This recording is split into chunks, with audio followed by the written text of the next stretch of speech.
Um, can everyone hear me? I hate to do a big introduction if no one can hear me, so testing, testing.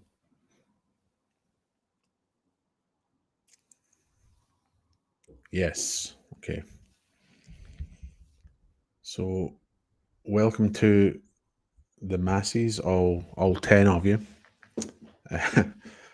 So I've not done a live stream since October, I think, and the last one was about Rings of Power, the TV show. So I thought that can't be the last one. I should do another one. So doing this one, it's about Lord of the Rings. Maybe it's secretly about Lord of the Rings so that I don't get asked very complex and long Silmarillion questions, which crafty spirits come straight in and asked me a Silmarillion one. So questions should really be about Lord of the Rings.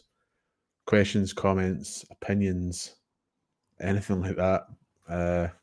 Whatever you want to say. And yeah, I've just went for Lord of the Rings because why not? And just for you, crafty spirit, who's asked this, you can ask that at the Silmarillion live stream. The problem is when I do Silmarillion answers, I tend to talk for about 20 minutes. So, but I won't ignore that one. And yeah, just some general things before we really start. I'm very slow at talking, as you can notice. I take ages to respond to comments, but I try and get through all of them. So if you ask something and you're sitting waiting for about 20 minutes, it's just how it is. It doesn't mean I'm ignoring you. I'll probably get there eventually. I don't really like to fly through comments and give terrible answers. So if it's interesting, I just talk about it for ages. So try and be patient. And yeah, if I've not answered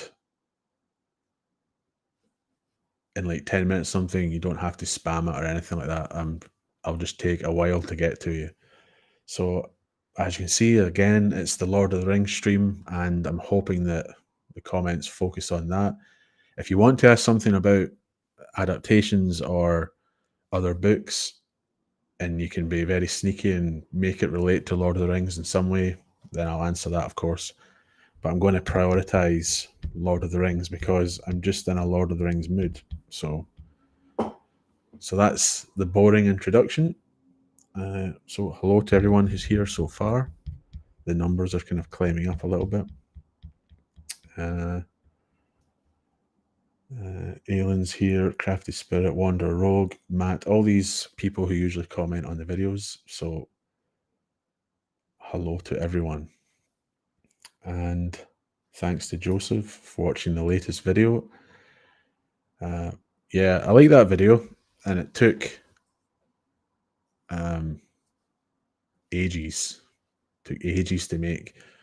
I don't know why, because it was about the same length as the Gandalf one before it, but I don't know why. It was a drag. I was sitting there for hours making it, and I thought I got quite far, and then I'd look at how far in the video, and I'd maybe made another 2 minutes. I was like, I've been working on that for about 6 hours. But yeah, I'm happy with that video. That's another remake, and there'll be other ones going forward, but I'm glad you liked it. And Shepherd of the Forest, we have an Ent here, and that's the first real question. Who do I relate to the most? Grishnak, probably. No, I don't know. I don't really relate to any of them. I think they're quite lofty and romantic and heroic, and it'd be quite arrogant to say I relate to Gandalf because I'm incredibly wise. But so I don't really relate to any of them. I suppose you'd have to end up picking like a hobbit or someone like that, because how can you relate to elves or wizards or anything like that. Appearance-wise, it'd probably be Gimli, but I'm sorry, my first answer to the first question is really boring, but I honestly don't really relate to any of them. I see Lord of the Rings as being, it's quite high up. I can't really relate to the figures in it. They're like mythical figures from an old age, and I relate to Boromir or Aragorn as much as I relate to a figure from Greek mythology or something. So I don't know, but I'd be interested in hearing who you relate to, and if it happens to be an Ent. So there you go. I give the go ahead for if you want to ask an adaptation question, you can, and then they come flying in. So I walked into that one, but what do I think about the retooling of Arwen and Glorfindel in the Fellowship film? What do I think about that? It's weird because Glorfindel does pop up very briefly in the Fellowship of the Ring. He's with the hobbits and Aragorn for a little while, and then helps at the ford and all that, and then he's at the council, and then he's gone. So they replaced him with Arwen, who they gave a bigger role in the film. So you kind of understand it from that point of view. It'd be very weird if Glorfindel was in the film for 10 minutes, but would it really? I think I'd obviously prefer it if they had Glorfindel. I think the Glorfindel moments at that part of the book are brilliant. And it would work if they had him in the film, if they then extended the Council of Elrond. I wouldn't want them to have him in the film for a few minutes and then he just sits at the council not saying anything. So I think if he was in the story doing what he was meant to do, they should have then added him into the council saying some stuff. They could have went nuts with all that. They could have, when the elves show up at Helm's Deep when they're not supposed to be there, send Glorfindel there as well. Can you imagine Glorfindel showed up at Helm's Deep? I know that doesn't happen in Tolkien. I'm just saying, if they're changing enough in the film, why not throw him there? That'd be quite funny. But yeah, as someone's just said in the comments, Wanderer Rogue, my biggest problem with them including Arwen, beyond it replacing Glorfindel, who's a cool character at that moment, is that it takes something away from Frodo. They left out the Barrow Downs, which is one of his big heroic moments, and then they replaced Glorfindel with Arwen and had her be the center stage at the ford, and I didn't like that at all. Frodo should stand up to the Ringwraiths. They have him falling over weak and helpless at Weathertop, and then they have him just sitting there crying at the ford. And it's one of the reasons why a lot of people I've spoken to who have only watched the films think Frodo's a bit of a whiny bitch. And I'm like, well, he's a different character in the books. And that's the biggest problem with Arwen, including Arwen. But who knows, if they included Glorfindel instead, would he have taken that moment away from Frodo? I would still have complained if that was the case, but I would have liked to have seen Glorfindel in the film, to be honest. More people showing up. Hello to everyone. So Mr. Ent, that isn't what I meant. The strongest attachment to.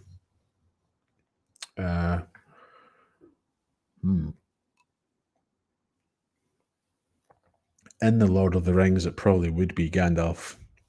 I think every single moment Gandalf is on the page is excellent. There's not a dull moment.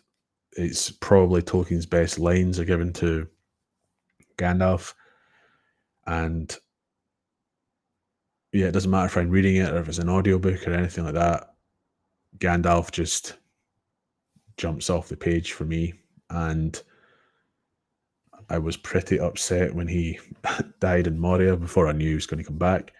But I'd say Gandalf in that case. Mm-mm-mm.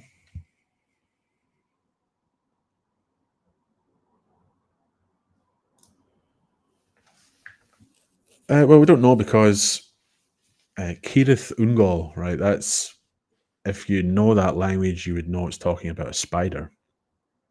But well known to free folk of Middle Earth, probably not because how many people would ever go there, and anyone who did go there wouldn't come back.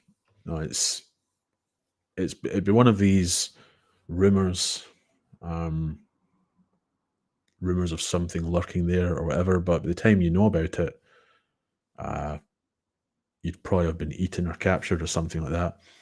But there's not a lot said about that. But we know that there's other big spiders in Mirkwood and other places. Perhaps a tale of a greater spider elsewhere would have been spread, like a kind of folk tale and all that. But there's nothing in Lord of the Rings about it being commonly known that Shelob was there. But again, the name of the place she dwelt is a big hint that there's something up there. Mm.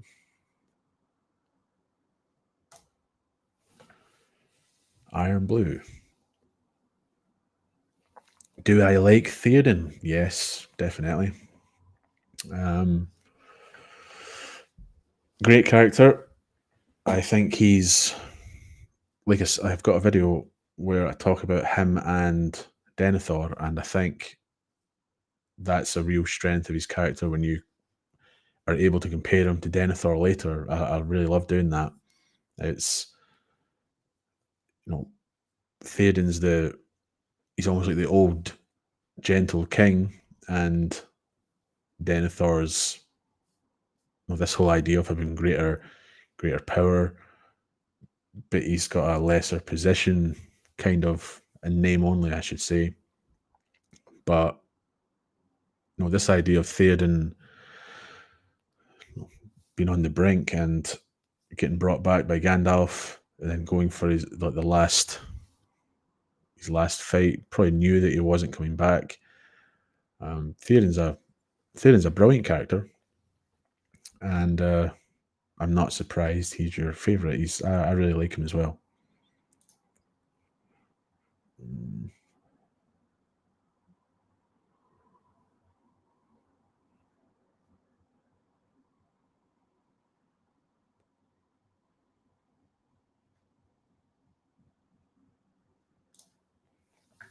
Alex, let's see.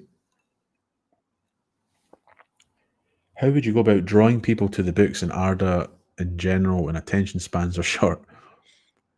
Uh, I don't know.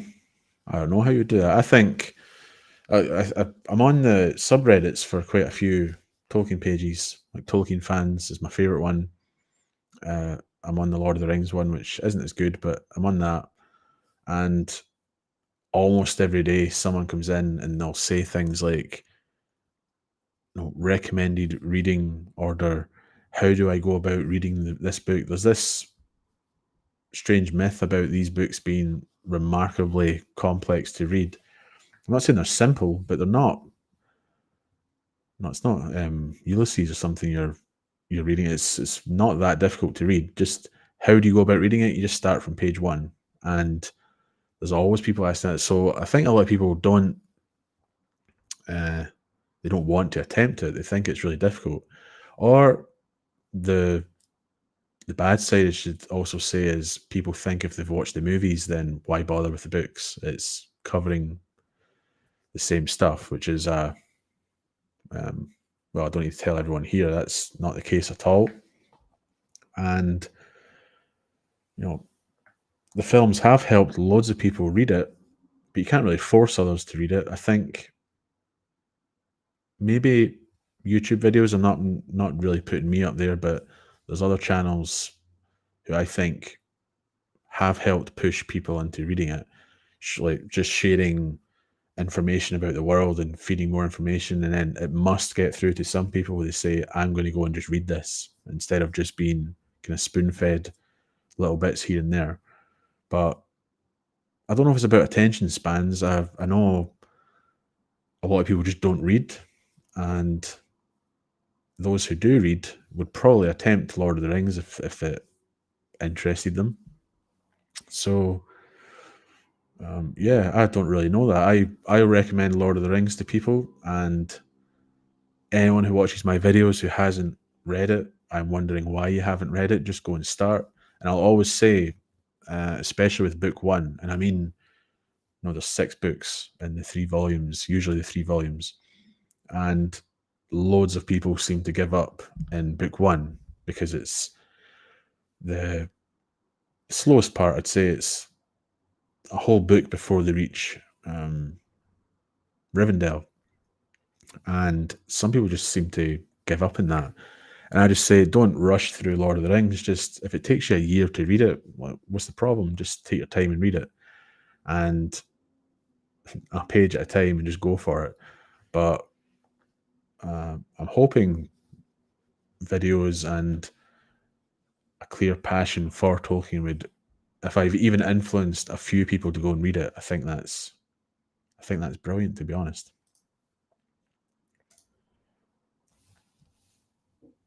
Tolkien-influenced music. Obviously, Blind Guardian. I wish they'd done more. They've got Nightfall of Middle-earth, obviously, and a few tracks here and there, but I would have liked to have heard more. I don't really like recent Blind Guardian stuff, though. I wish that in the 90s, at that time, they'd actually went and done a Lord of the Rings album or something like that. There's a few other ones like Summoning and these kind of bands. I like as well. But there's plenty of them that I don't like. What they called? Battle Lore or something like that. I can't remember the name. But there's like bands that dedicate all their stuff to Lord of the Rings, and I just don't like them. Or say Tolkien, not just Lord of the Rings. But yeah, anytime I get asked this, I'm always saying Nightfall, Middle-earth is brilliant. And it's even better when you're listening to it and you know what they're talking about, not all the references. That just makes it really kind of exciting when you're listening to it. I can't answer your question, Joseph. It's Silmarillion.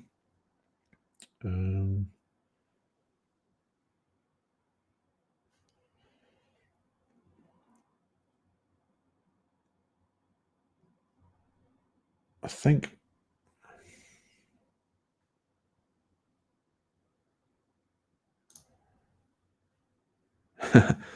I don't know if that would work. I'm kind of imagining a fully grown man in a weird suit being Gollum. I think CGI works. He's not really how I imagined him, but I've seen far worse versions of him, and I think it's really good. I've been watching the trilogy this week, and on like the 4K, and he's still.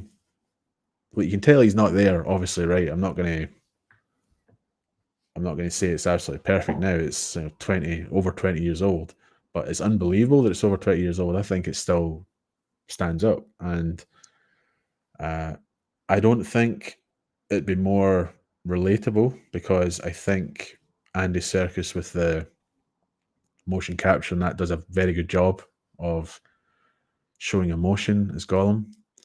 If it was just pure CG and I don't think that'd have been as good, but it's not really. It's motion capture. So just like when you watch Planet of the Apes, those films with Andy Serkis, you can sympathize and empathize with Caesar because it's actually Andy Serkis showing those emotions. So I think it was a good choice, and it still holds up 2 decades later. So I think there's not really anything to complain about there.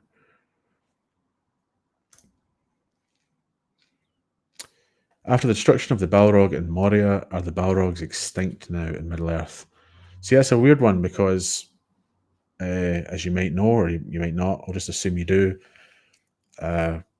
Tolkien messed about with Balrogs for years and years about their numbers, but there's text that says, like uses the terms like they when it's talking about escaping the War of Wrath and hiding in places in Middle-earth. Tolkien knew what he was writing, so I'd have to kind of assume that if he was talking about one, he would just say one Balrog. A Balrog did this, and Durin's Bane this or that, whatever. But he doesn't. He talks about Balrogs and they. But then he might have changed his mind because there's the famous little margin note where he's saying 3, 7 at most. It gets to that point where you're thinking, well, how many escaped then if there was only 7 of them? How many were destroyed? We really don't know. But I like to think he was the last one in Middle-earth. That makes it a bit more special that he appeared at that moment. But if there is another one out there, where would it be? And how could it not have been discovered? Like, is there a better hiding place than the depths of Moria? But use your imagination here. Tolkien didn't say he was the last one or they were extinct. But I like to think he was the last one. But if people think there's 1 or 2 other ones out there, I'm not going to argue with them.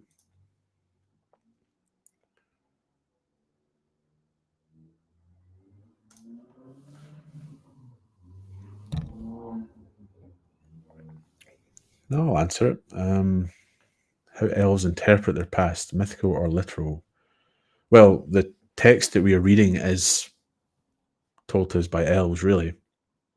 I think it's a mix, and this is why there's certain things written down in the text, and I'm not just covering Lord of the Rings here, like the Silmarillion especially, that some people they take really, really literally.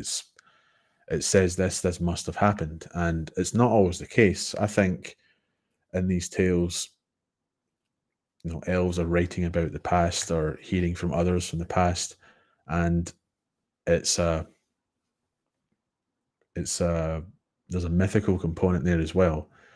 And yeah, especially when talking about, like you say, the Star of Arendelle, and especially the Arendelle with Ancalagon. Anytime I mention Ancalagon and people say, well, how big was Ancalagon? I think I've said this every stream I've been on. I'm like, he's as big as you want to imagine him. Well, there's no real answer there. It's a mythical text that talks about the fact that Arendelle defeated Ancalagon. That's what is said had happened in the War of Wrath. They weren't writing Ancalagon was this long or anything like that. It's mythical. That's why it's a guy in a guy, I say, in a flying ship defeating a giant dragon. And as I've said before, when read these tales of knights defeating dragons, you don't ask how big was the dragon. It's not the point of the story. So I think plenty of what's written down in the text did happen, but I think there's this mythical flavor put through it, and that's what makes it even more interesting. It's not just like a history story, it's a mythical one as well. So hopefully that answers your question. One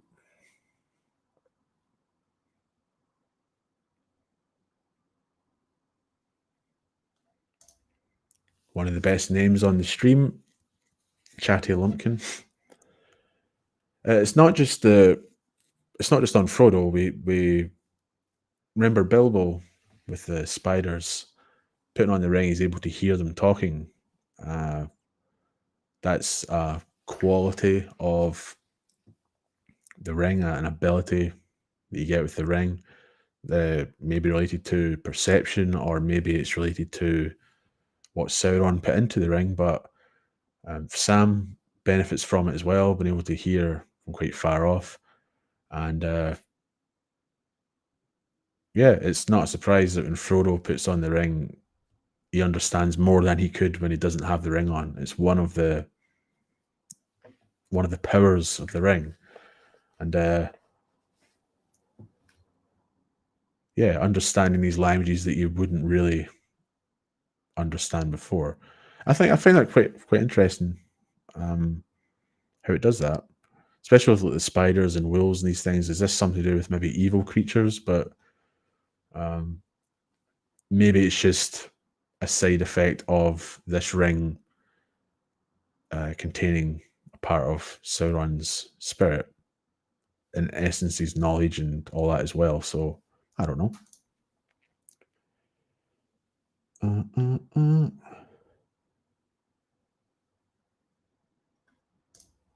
How many times have I read Lord of the Rings? Do I read it every year? I read it multiple times a year. I've read Lord of the Rings. I've lost count, but the last time I counted, it was 50 something. And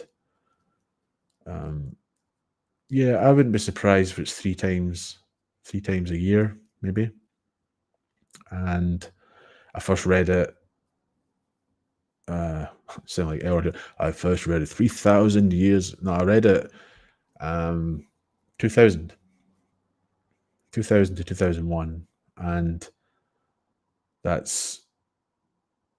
didn't read it all the time back then. I read it like once, and then I read it twice before the first film came out, and then read it a few more times after that, and then there was a gap where I didn't read it at all, and then I just went kind of crazy and kept reading it. And yeah, it's a lot, an awful lot. It's the Tolkien book I've read more than others. I think I've read the Silmarillion 20 something times, but if you said you have to pick one and go and read that forever, it would be Lord of the Rings. And I don't always just read it all the way through. I'll read, not just for videos or anything, but I'll just read chapters. You know, it's I've read the Council of Elrond at least 100 times. That's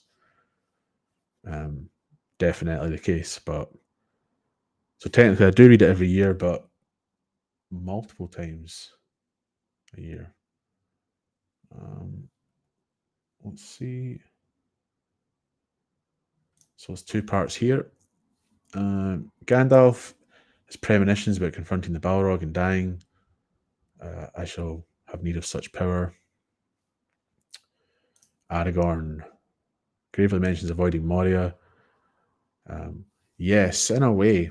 I think Gandalf was being, again, this is just what I think, but I think with Providence and the greater plan and all of that, I think Gandalf was being drawn to Moria. Now, free will is obviously a thing. I don't want to ever say that he was forced to do it, but it's maybe one of those, he felt it was right to go there, because he seemed quite eager to go, even though he was being warned not to.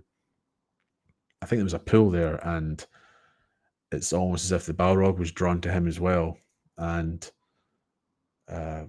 that's what I think, because it all works out in the end, doesn't it? Gandalf comes back because the wizards had failed, but it's still through Gandalf's, it's like a test for him. You know, it's not just drawn to Moria and you'll die and you'll come back. Gandalf dies and comes back because in that moment he stands up for his friends and companions, realizes, well, if I go, I don't know what will happen with this quest, but I need to stand here at this moment and defend them against this creature.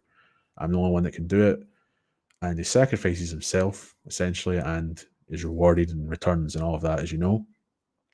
But I do read it the way you seem to be reading it, where it doesn't matter how many people would be saying, please don't go there, something's going to happen.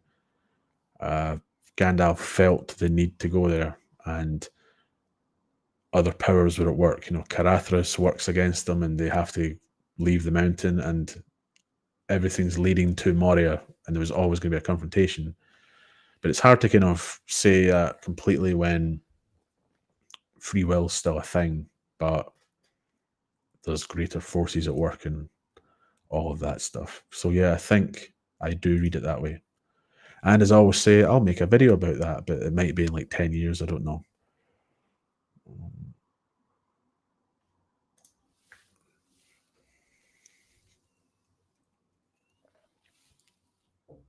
Well, before I answer this, I noticed that Grant, who is one of the Valar tier members on Patreon, has gifted some memberships. So very generous of you. Thanks for doing that. And Alex is asking the comparisons between Lord of the Rings and C.S. Lewis, Lion, Witch, and the Wardrobe. I don't know why they're compared. Maybe, like you say, it's because they're friends or time of writing or something, but they're not the same at all. And I think the biggest thing is the allegorical nature of the stories. I'm not going to just quote Tolkien saying, I hate allegory, because Leaf by Niggle's a thing. But Lion, the Witch, and the Wardrobe, the famous example, obviously, is Aslan is Jesus. And he's not just a representation of Jesus, he is Jesus. And there's a lot of that through the tale. And then as Tolkien commented, there's this weird like nature of the created world where it's taking all these different beings and figures from different legends of different geographical locations and traditions and throwing them all together. I don't know how there's a comparison between them. I don't mean one's good and one's bad. I just mean they're not the same at all. So I'd say the only people that really compare them would maybe be people who haven't read them. I have read Lion, the Witch, and the Wardrobe, and I enjoyed it, but I've only read it once. And as I just said earlier, I've read Lord of the Rings dozens of times. So, but yeah, I don't think there's anything to really compare, except that the two authors were really famous and they were friends with each other.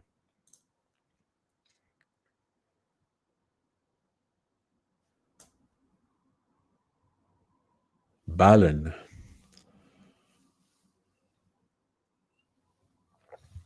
When Frodo uses the ring, why does it attract the attention of Sauron and his servants? And it doesn't when Bilbo uses it, because that's a film thing. The ring doesn't attract Sauron and his servants when Frodo uses it, except in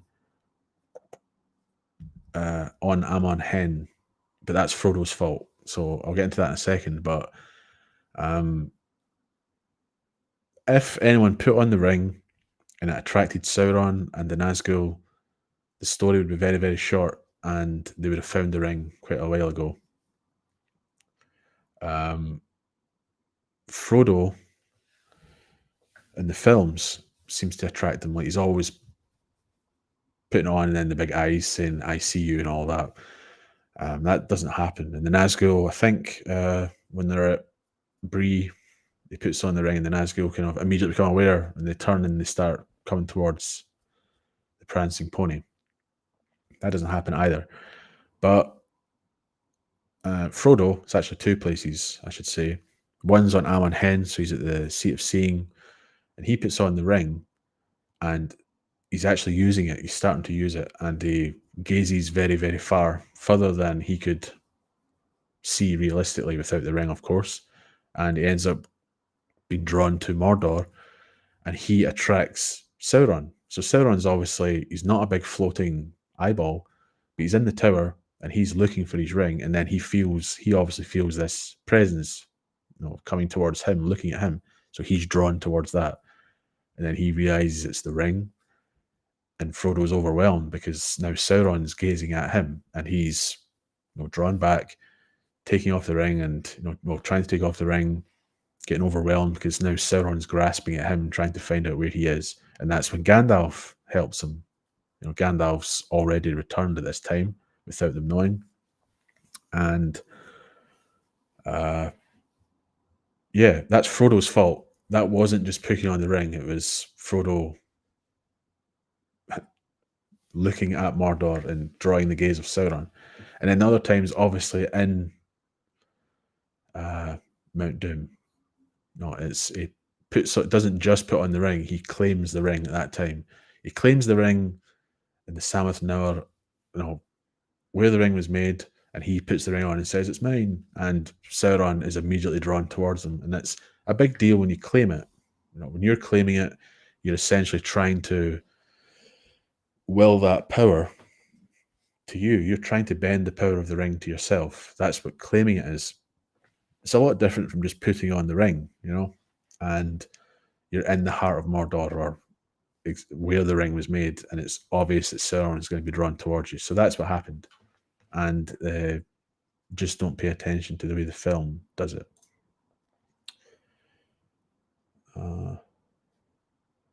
Nice to see you, Plixiplox, again. Asker of the famous question that stumped me, which I did answer later on, but thanks for the super chat.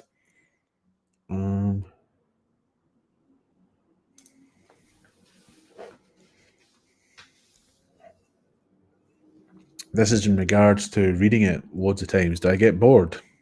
No.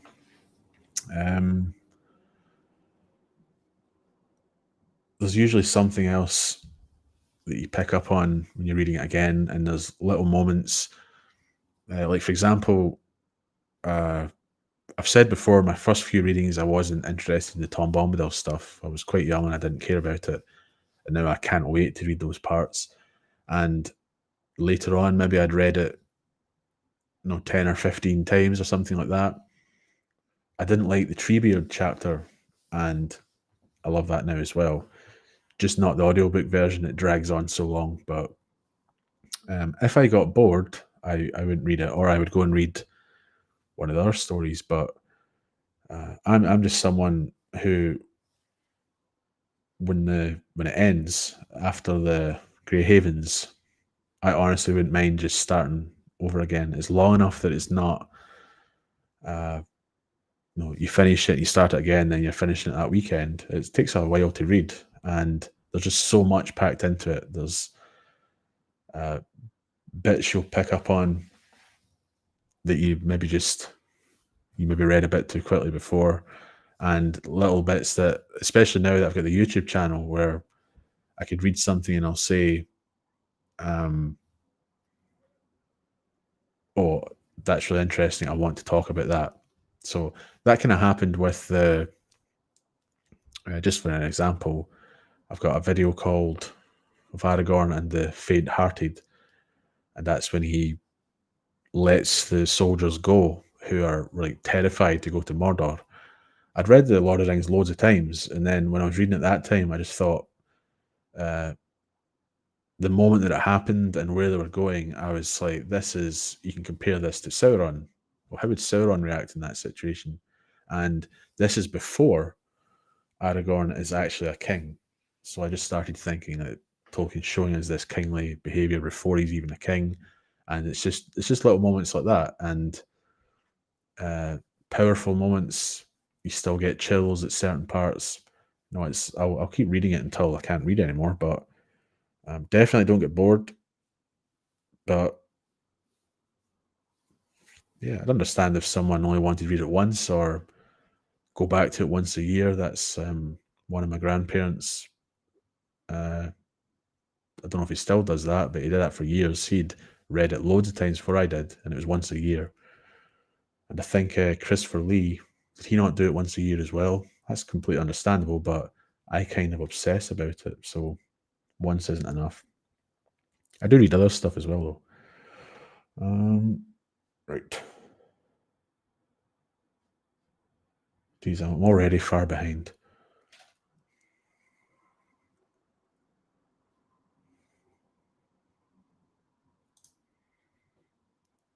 Did Galadriel have telepathic abilities? Speaking into other minds, was this the effect of Nenya or a gift through the forging of the 3 elven rings? She could. Asanwe, it's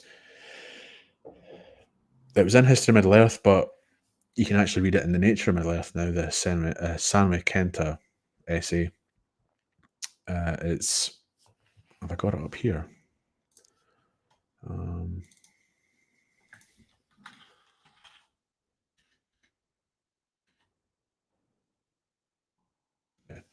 Far-ranging essay entitled by Tolkien and Quenya, Sanwe Kenta, Inquiry into the Communication of Thought.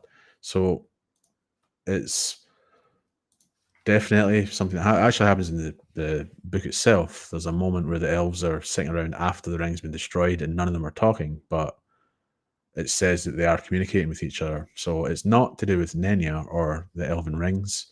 It's an elf thing. And figures like Gandalf could do it, Sauron could do it, Morgoth could do it. There's an interesting part of that essay where it's talking about the certain private truths that can't be forced from you, but people like Sauron and Morgoth would try and poke into your mind and probe it and learn things from you and feign a kind of understanding and friendship to allow you to open your mind up a bit and extract more information from you and understand you a bit more, and all that is quite well, it's very deceptive and evil to do it. You're actually interfering with the mind. You know, the most private thing you have, and the Dark Lords still want to get involved in that. So yeah, she did have that ability, and quite a few others did. So definitely read that essay if you can get your hands on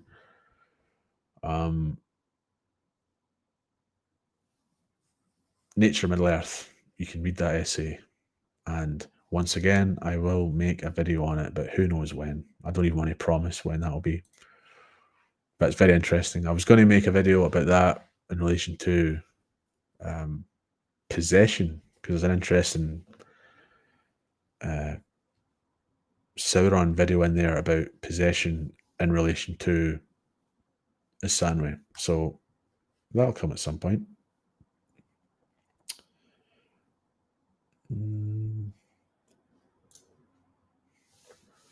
Aelin, hello. It seems that in earlier versions, Denethor showed much more attachment to Faramir. Why do you think Tolkien decided to make him much colder? Was it a good switch?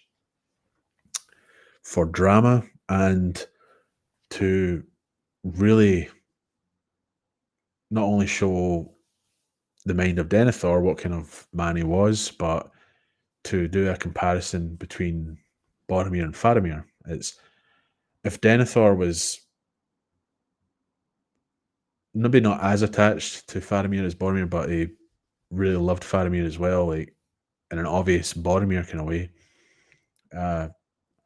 it's not really that interesting, is it? It's one of the most interesting things about Denethor's character, and even Faramir and Boromir's characters, is the relationship the three of them have. You know, it's Denethor dotes on Boromir.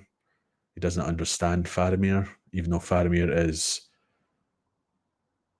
you know, a bit like Denethor, more Numenorean than Boromir was. And it just makes it so interesting to dissect their characters if there's that conflict between them. And it's a very believable one. I don't think it's like forced on Tolkien's part. It's, you can understand why Denethor acts that way to Faramir, even if you think he's wrong.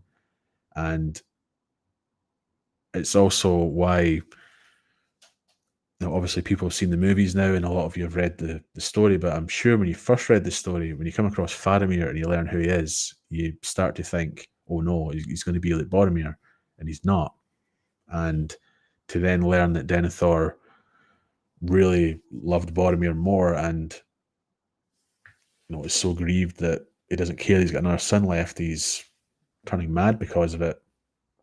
That's far more interesting than if Faramir was just a lesser, you know, Boromir in the mind of Denethor. It's such a complex relationship, and that's always going to be more interesting to read. And referencing audiobooks you recommend.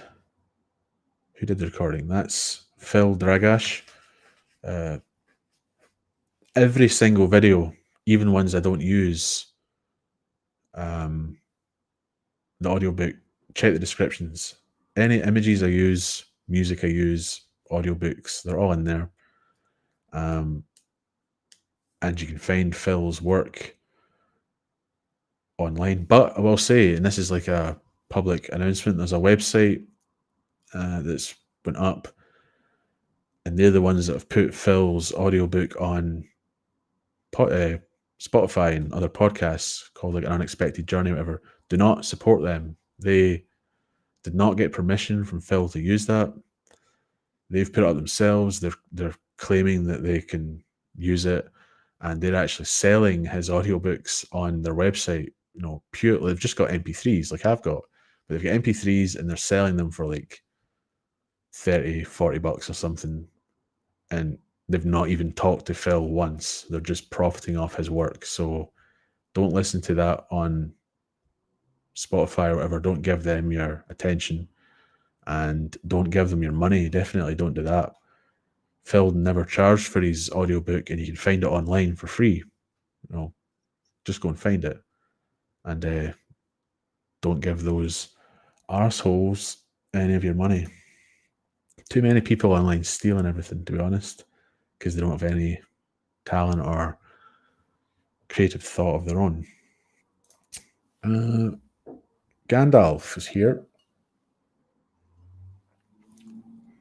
Scariest creatures. The name, well, the nameless things. When I say nameless things, I don't think they're a race or anything. It's there could be loads of different unique creatures or whatever down there called nameless things, but if we're grouping them together, they're kind of terrifying in a kind of cosmic Lovecraftian way, like an incomprehensible, unknowable horror. And I love all that stuff. But I would say the Barrow-wights, I think they're very, very creepy. The chapter's so well written. It's kind of good that they're just in that one chapter as well. They're not appearing all the time. It's like they come and go and they're pretty terrifying. I love their kind of ritual and their chant, the way they're described, the way they look. Imagine these kind of ghouls with the pale jewelry on and all that. I think the description of them is amazing, and I think they're pretty scary. And as I was just talking about the Phil Dragash audiobook, the Barrow-wight chapter is brilliant with that part with the wights. So I'd say that the Nazgul, not so much. You kind of get used to them when you're reading them, and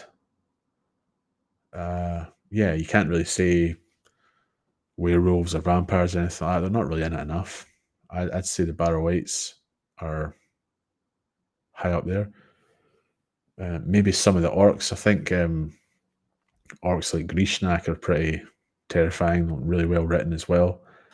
Like I always love that when Grishnak's speaking, he's being described as sounding like evil. That's just brilliant. They're surrounded by orcs, but then Merry and Pippin are singling out this orc as sounding like more evil than other orcs. That must be pretty evil to hear.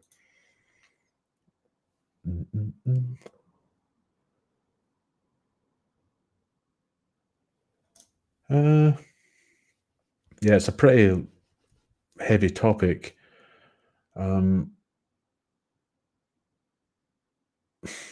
Could I cover it here? I'll say that Eru didn't push Gollum off. I know you've not said that, but everyone seems to say it. It's not that simple. It's like the laws of the world come into effect based on oaths and curses, and there's a lot more to it than just it's time. I'll just go and blow Gollum off. But Numenor as well. Yeah, I've covered Numenor in some videos, but Eru, is outside the world. And as I've said, I think I said on some other stream, if he's God, then free will can still exist, but he could know the effects of all possible decisions, because why couldn't he? He's God. So you've still got the freedom to make the choice.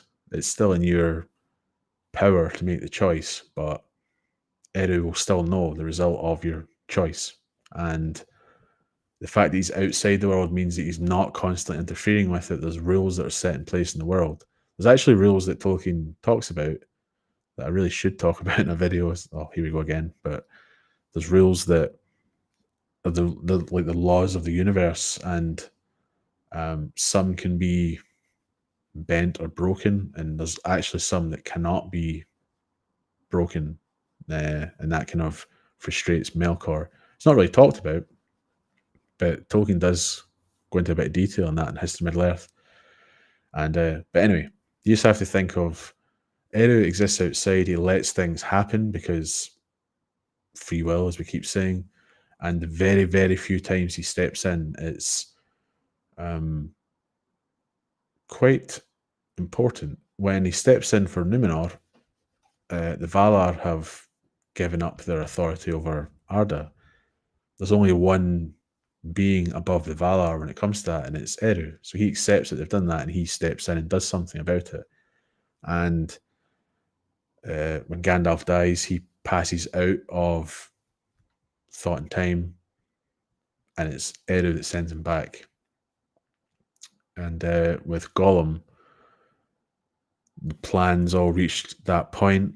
Gollum had sworn not to do this or that. He broke his oath, and he suffers the consequences. The other power steps in, and Gollum suffers because of it. It is pretty complex, and I'd probably be here for an hour trying to talk about it, but I do cover it in some videos, and I will talk about it in future ones for sure.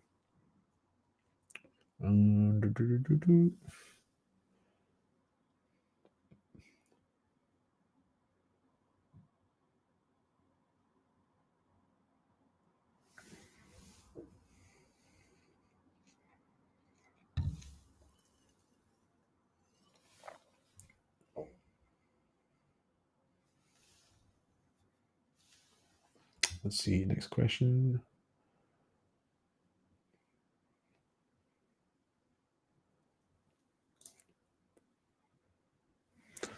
The nature of Barrow-wights, human wraith. The wights were originally. I keep saying this. Sorry, I've got a video I want to do about wights, but originally there were horsed and unhorsed wraiths, so they were actually the same as the Ringwraiths. And there was a moment where they're kind of like working together and circling Tom Bombadil's house and all that. Is quite interesting. I didn't make it into the final story, but the nature seemed to change a bit, where their spirits inhabiting remains, and that allows them to be, what kind of beings would they be? You have to think, if they were human, what kind of power is keeping humans from their own destiny, which can't be altered? Sauron doesn't have the power to, when a human dies, keep their spirit there, surely. I kind of think there must be houseless elves or something put into these remains. I don't know, but if they were human, that just opens up too many questions about what power Sauron has over the dead.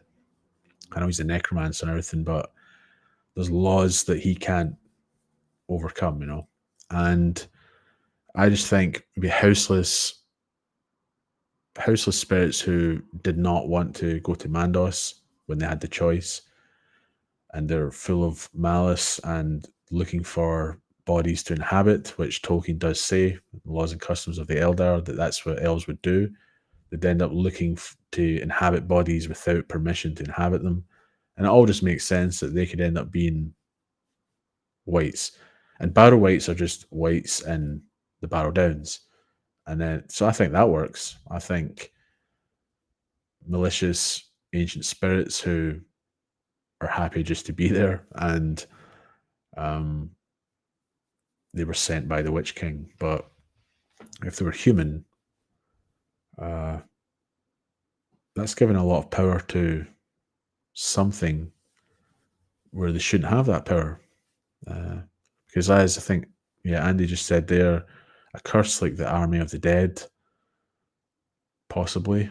But I kind of think if that was the case, surely, I know this isn't real evidence, but surely Tolkien would have said, if that was the case, but he did write about houseless elves inhabiting other bodies.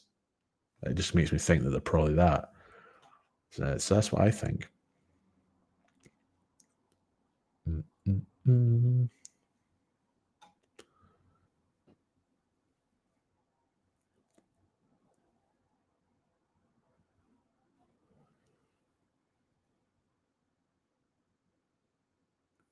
Just looking through the comments.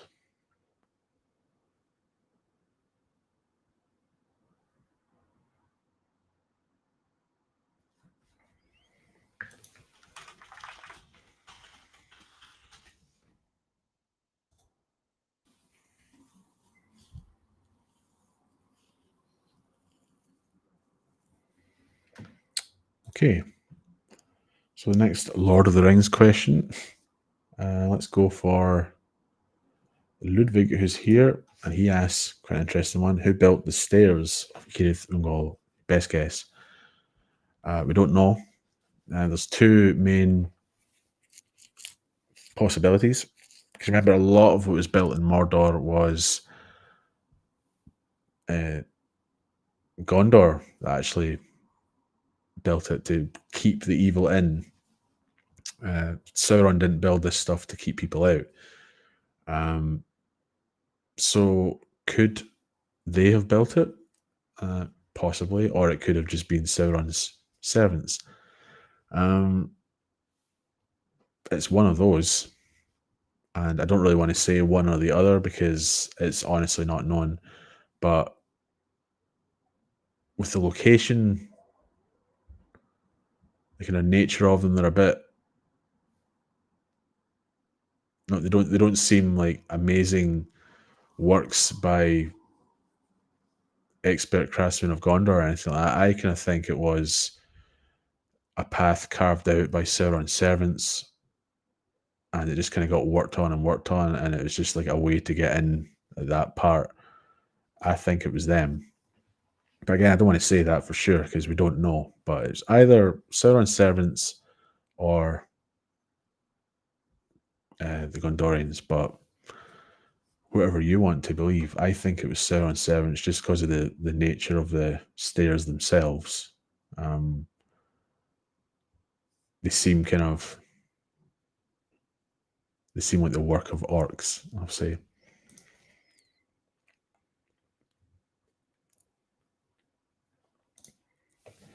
Accents.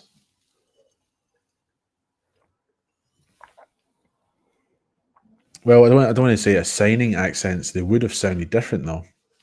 You can actually tell that as well when even the way the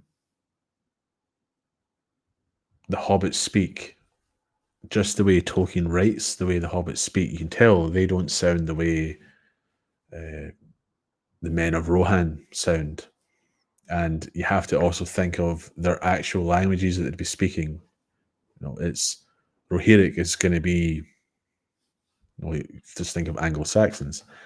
And, orcs. I don't think orcs would sound like they were from East London, but yeah, definitely if he's into his languages, which we all know he was, accents are going to be a thing. But the dwarf one's really weird because dwarves would sound more, they would sound close to someone speaking like Hebrew, I would say, than people with Scottish accents. Like, they should be closer to Jewish, I think, than where I'm from. And I think that's something to do with Dungeons and Dragons. As people have said before, where there was some dwarf that ended up having this accent, and it's built on that, and now it just seems to be Scottish. But yeah, anyway, I think you have to look at the style of language that they speak, and how they would sound if they actually spoke that. Now, if you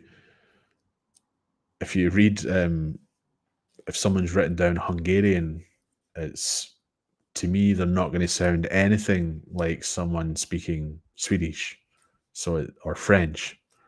It's and that's where these accents come from. And Tolkien clearly would think of that. I don't think you're far off if you uh, speak Welsh or Finnish to what an elf would sound like, because that's where the languages are based on. You just have to think of it that way. But yeah, I think he would have thought of that, and he's assigned it, if you say it that way, through the languages that he gave them.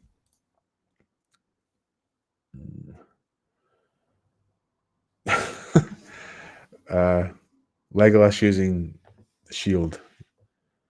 Using the shield. I like how you've said using a skateboard as a shield. That'd be really funny if that was the way it was. I think you got that the wrong way around.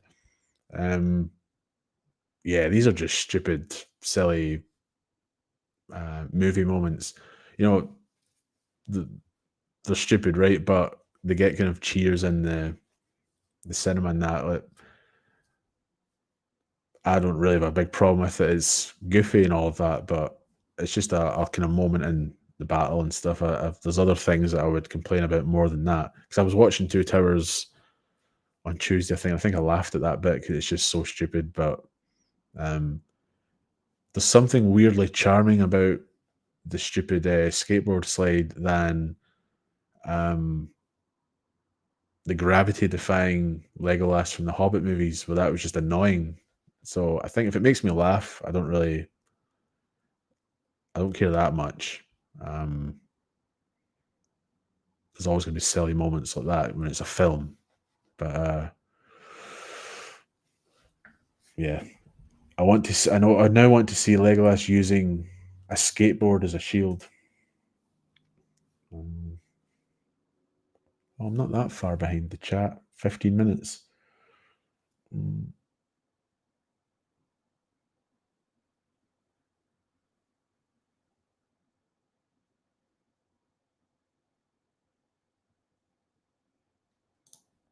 A bit off topic, but yeah, I do moan about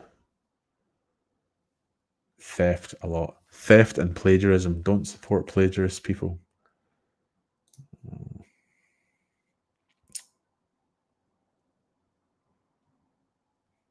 Oh yeah, talking about scariest. I was thinking of like groups and all that, and I was forgetting about the big spiders. As someone who's arachnophobic, maybe I should have said Shelob was the scariest in the Lord of the Rings. You may have convinced me there. I'd be more terrified of seeing Shelob in person than one of the whites, so maybe it should be Shelob.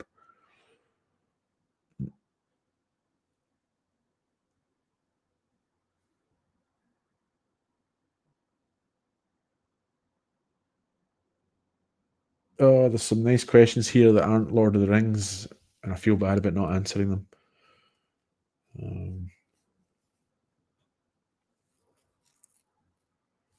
I'll have to answer this one very, very quickly, but maybe ask it again in the Silmarillion one. But prevented from doing so, the Valar still could. Well, they would have the ability and power to still do it at the end of the second age, but you have to remember the changing of the world came after the Valar gave up their government of Arda. Okay, there's a huge shift after that, and not just the world itself, but how the Valar interact with the world. So it's the reason why in the Third Age it's the Starry that are sent, and the Valar don't come or anything like that. It's the most hands-on they can get.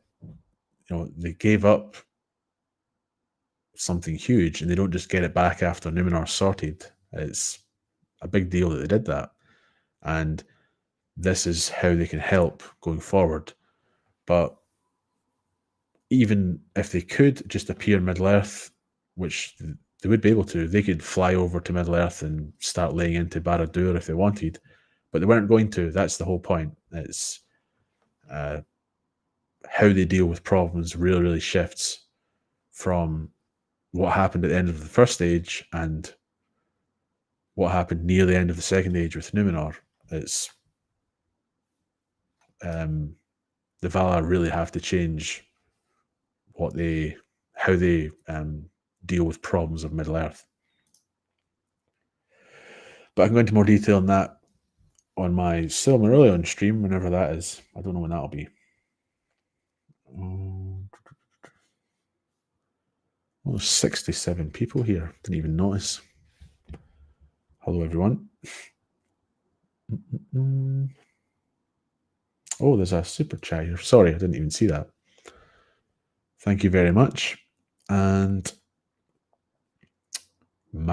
I believe Myron to be good. Getting fancy with the names. What is my opinion on Sauron wanting to bring order to Arda? I think half my videos are about that. I think it's all from a place of good originally.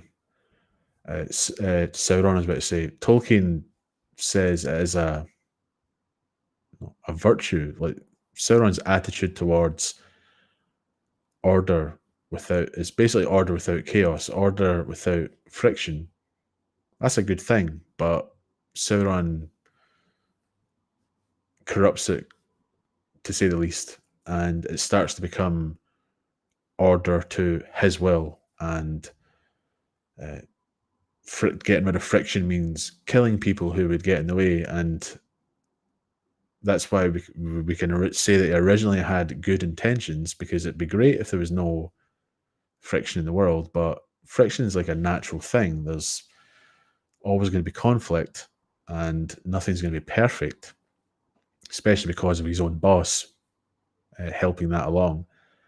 But Sauron very quickly went from that original place of good to, well, I'll force it to happen. And by forcing it, you're really interfering with free will and independence. And that's why you eventually reach a stage where, again, this will be a video, you'll have Sauron's ideal Middle-earth, where, yeah, you can have a government in certain areas of Middle-earth, but there'll be a governor there who serves me, and they'll all report to me, and you'll report to them, and you'll all essentially report to me, and what I say goes, and thought crime will be a thing, that kind of level. And we're talking about,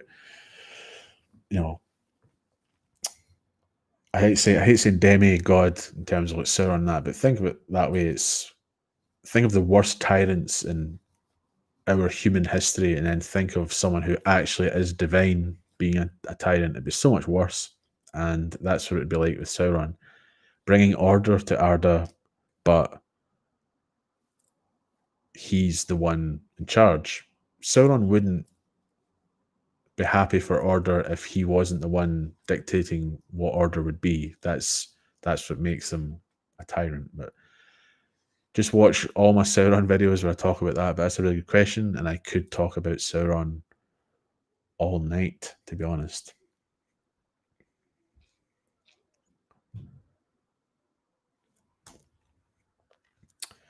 My neighbours are being very loud. What is your perspective on the colonisation of Middle-earth by the Numenoreans? Were they seen as heroes or oppressors by the indigenous people of Middle-earth? One and then the other. That's when Numenoreans first show up, they're, just imagine these 7-foot tall, advanced, glorious men showing up, and it's sharing the knowledge. Just like Eonwe showing up at Numenor, sharing the knowledge, learning from him, being blessed by his presence, and all that good stuff. It would be like that. The Numenoreans showing up would help people in Middle-earth, and they would revere them, see them as heroes, as you're saying there. But that changes. That actually does change, where they become oppressors, they become colonizers, they wreck natural resources, they start settling, forcing out people, seeing themselves as being better than men of Middle Earth. And that's not just like black Numenoreans, I'm talking about other Numenoreans as well. And I think that's brilliant. I think that's a great addition to the fall of the Numenoreans, which isn't really talked about much. We always talk about their fear of death, their hatred of the Elves and the Valar, and the Isle itself becoming so corrupted that it leads to, as we know, Akalabeth and Sauron coming to Numenor, all of that. But this whole part's kind of forgotten about, where they were kind of bastards for a really long time, and they were in Middle Earth doing some heinous stuff. And yeah, it's getting kind of thinking their own power and greatness were so great that they were better than everyone else, and they could then get their own way. It's the same thing as the other tyrants in Middle Earth. And yeah, to simply say, to answer your question, they were heroes who became oppressors, and that's part of their fall as well.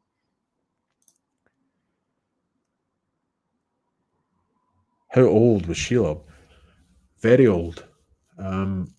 If you take the spawn of Ungoliant to mean child, or if you mean Ungoliant to be an ancestor, then it could range from thousands of years old to more than thousands of years old, like loads of thousands of years old.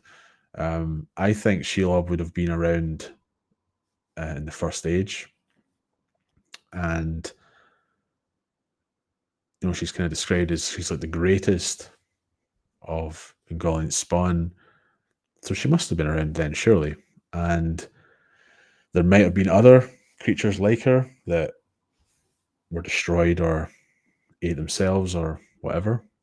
But I would say Shelob is very old. She's another one of these ancient, out of place evils that doesn't really know what to do with themselves in a third age of Middle Earth, and except for two plucky hobbits, is hard to handle for the third age. If she didn't hide in that lair, who knows what she'd get up to. But I would say Shelob must have been around in the First Age. I think that's really cool. I love that idea. It's a bit like the Balrog. I know the Balrog and the Moria was around at the beginning of time, but I just love that idea of uncovering the ancient evil. What do you even do with this thing? Well, there was a time when there was quite a few of these beings going around, but one Balrog in the Third Age is just incomprehensible, and it's kind of like that with Shelob. I like all that.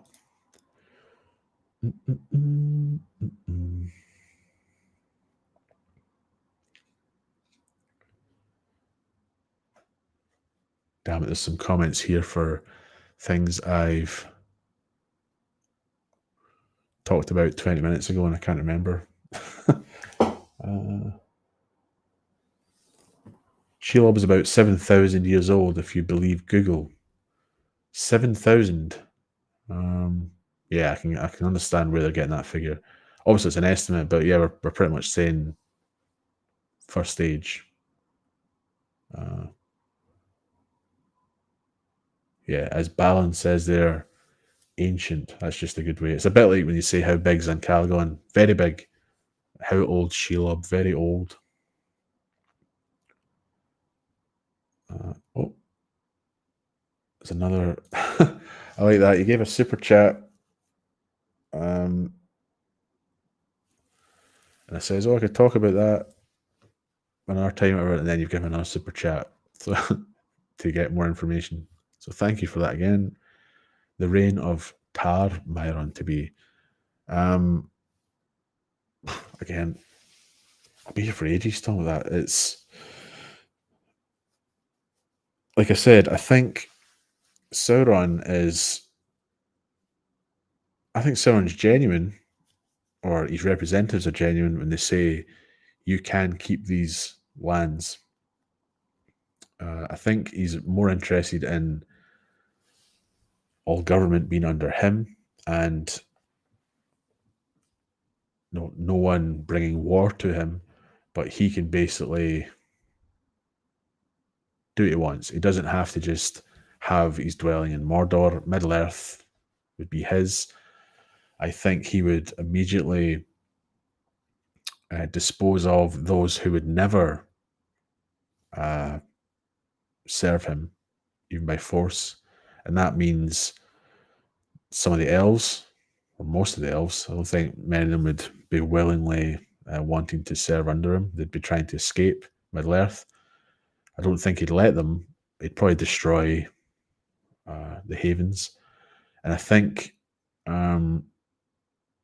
dwarves as well would have a very bad time. There were dwarves that served Sauron, but he doesn't really like them because he can't dominate them like he can with men. So I kind of see it as Sauron wants to rule over men, really, by this time, and the rest of Middle Earth would feel like the South and the East. He'd become a god king, basically, and it would reach the stage where people would be born into a world where they wouldn't know about Eru, they wouldn't know about the Valar, they'd know about Sauron, and Sauron would be their god, and a very real physical god that's in the world. And you'd have to worship him, you'd have to offer tribute to him. And I think it would eventually reach a stage where all of Middle Earth is so drawn to Sauron, and we're talking about generations later here when there would be a stage where everyone in Middle Earth would actually see him as a god, because you have to think, if men were living 100 years or whatever, their child would be brought up with Sauron being there then, but then their child would come in and Sauron would still be there and he is God. And would that end up affecting Sauron's ego to the point where he'd have a whole continent of worshippers and a massive army? What would he do with that army? I know the world's changed and everything, but it's kind of funny, speculate, would he end up having an ego where he's thinking, let's go and attack the Undying Lands, and being swept up like Ar-Pharazôn, and it's like kind of ironic they'd maybe end up doing that himself. But yeah, it'd basically be the worst type of tyrant. He would kill those who were never going to settle under his regime, and he would basically be at the very top of this pyramid. He'd have servants and governors below him. He's in the mouth of Sauron, and the Ringwraiths and other evil men, they would crack the whip for him, and it wouldn't just be Umbar and Harad and Rhûn and these kind of places. It would be all of Middle Earth. He would drive away his enemies, and then he would just have his ideal world until he eventually thinks that's still not big enough, and he'd maybe go and do something else about it. But it's been a long brewing idea of mine to do what were Sauron's plans for Middle Earth. I think I wrote about it before somewhere. And yeah, thanks for that question. Again, I could talk about that for ages, but there will be a video most definitely about that, because it's one of my favorite topics. Just what Sauron would do if he won, so to speak.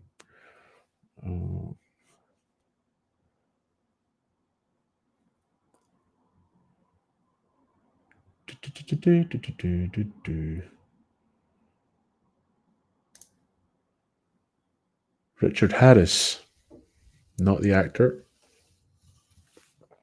Sorry, don't need to apologise. Everyone should constantly watch my videos over and over again. Just wondering why Aragorn warned Gandalf to beware when entering Moria.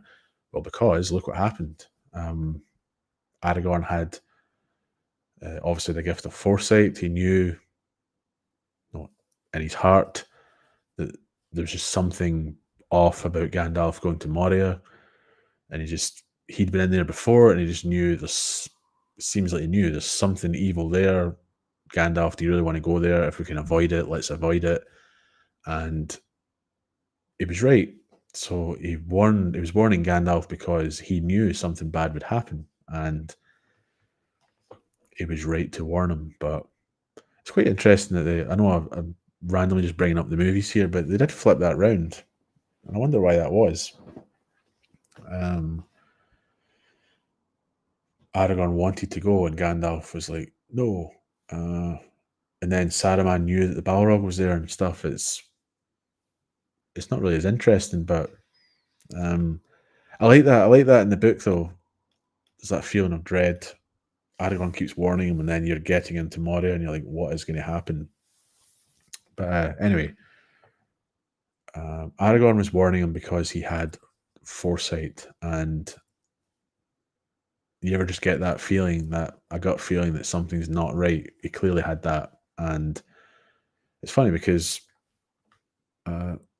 just earlier in the story, when Aragorn's saying this and that about where they are, Gandalf's kind of praising him and saying, you listen to Aragorn, like you listen to Rangers, and you especially listen to Aragorn." And he didn't when it came to that. But again, there was an earlier question, I don't know if you were around for that one, where I kind of think that Gandalf was being drawn to Moria. So it doesn't matter if Aragorn was completely right, and maybe even Gandalf felt something. There'd have been a greater pull to go to Moria anyway, and all roads were leading there. They could have attempted another path, and it probably would have went wrong, and they would have been taken to Moria. So, yeah, even with Aragorn's warnings, Gandalf was still going to go.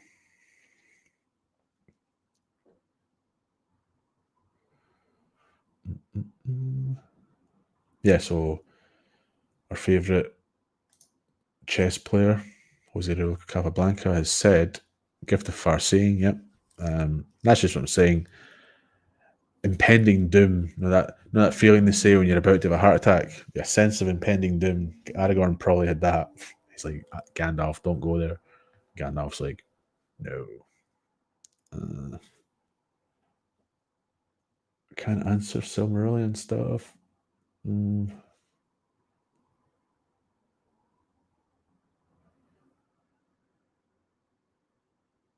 Yeah, foresight. A few people talking about foresight in the comments. It is a kind of strange thing as well. That's what I say Glorfindel's words were about the Witch King.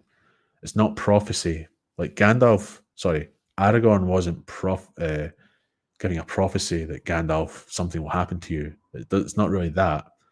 It's foresight. And there is a difference in my mind anyway. It's a moment like that. Elrond has the gift as well. Galadriel.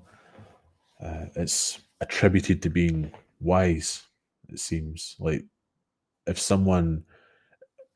Tolkien does talk about this, it's you don't have a complete knowledge of the past, because you'd have to have a complete knowledge of the past to know what's going to happen in the future. It's no one knows what's going to happen in the future. But if you're wise and you have a great understanding of it, you can, I'll say predict. I'm not saying you're going to be accurate, but the wise can give a really good prediction of something that will happen due to their wisdom and knowledge of the past. And it's that kind of thing. Foresight, Glorfindel knew that the Witch King would not be defeated by a man.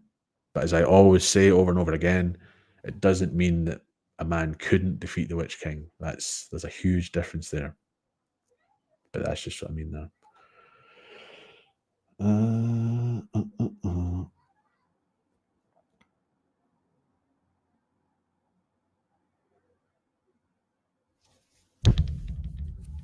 Sorry.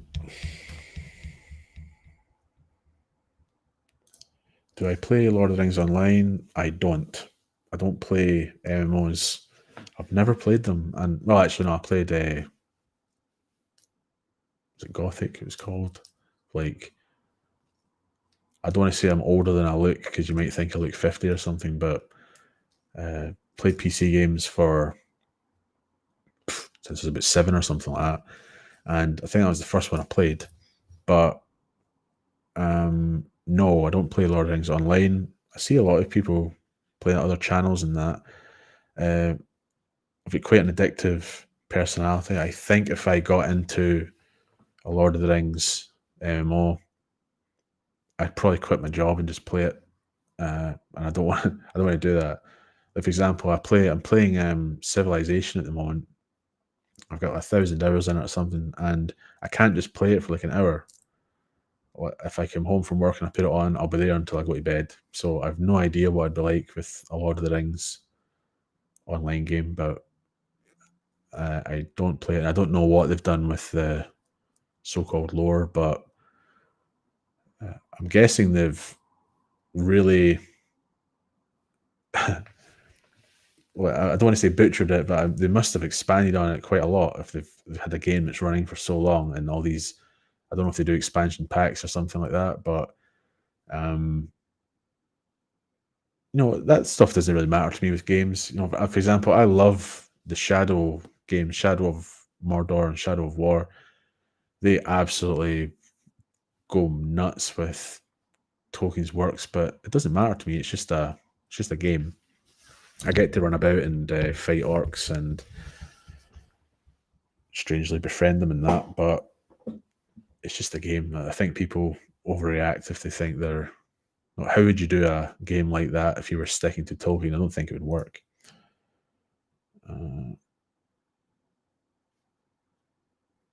Callus, thanks for answering my questions. You're very welcome. Video about the dreams and visions in Lord of the Rings. Yes, that is very interesting.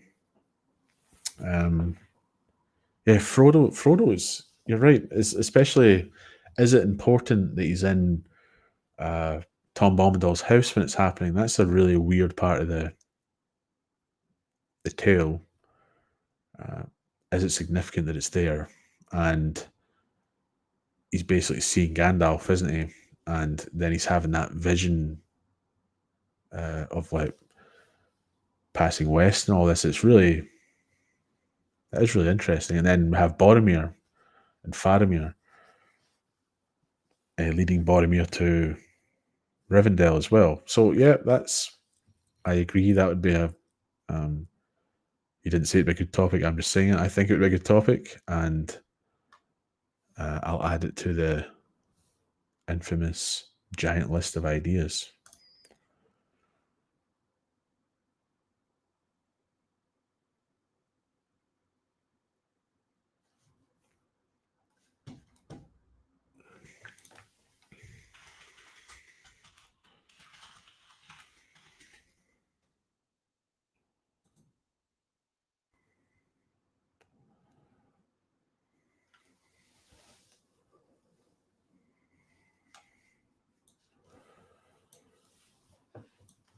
So Philip, hello Philip. I've seen you commenting a few times, and you seem to know your stuff. So I don't know if you know this. Are you trying to quiz me on this one? But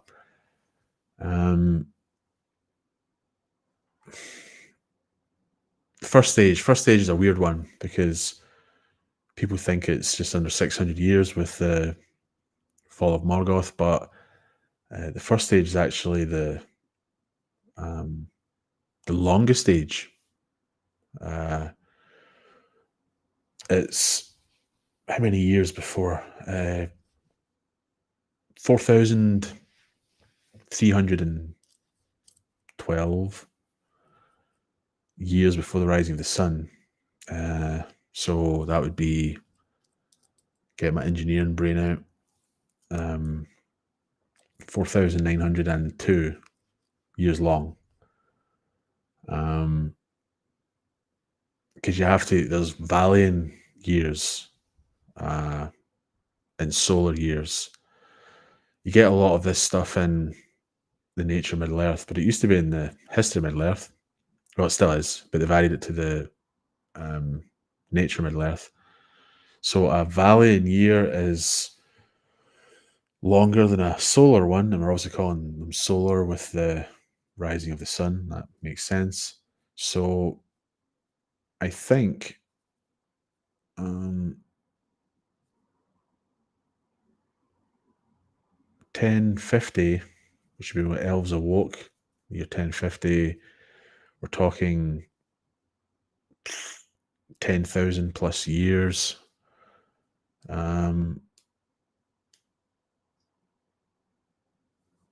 Yeah, so you basically have to think of it as two dating systems in the first age.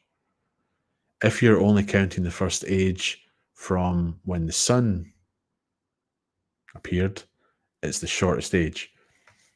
But it's not. The first stage is more than that. It's before that. It's the time of the trees and all this. Really, as Tolkien says, it's the longest age. So I would say, I'm just kind of trying to work this out in my head here.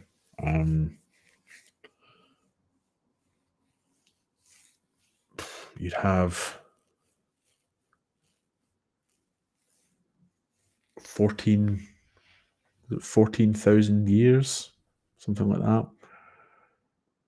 You'd probably have about 14,000 years of one dating system because of the Valian years thing, and then you'd start counting. So, like the sun went up, and that'd be those centuries that happened afterwards as well. So, how long were the years in the first age compared to a year in the third?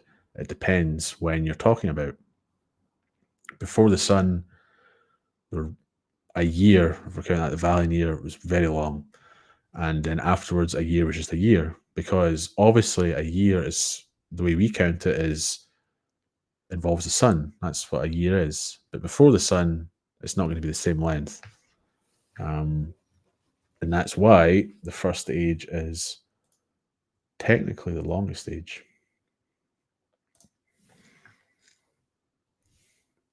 What do I think happened? Sorry if people all tuned out when I was just talking about it there. That's a pretty hard bit of the Nature Middle Earth book. It starts with all these dating systems and ages and that, and it's very dry. What do you think happened to Radagast? I remember I'd been on Quora, which I used to write on, and it was always this oft-discussed theory that Saruman killed him. And one second, I don't agree with that.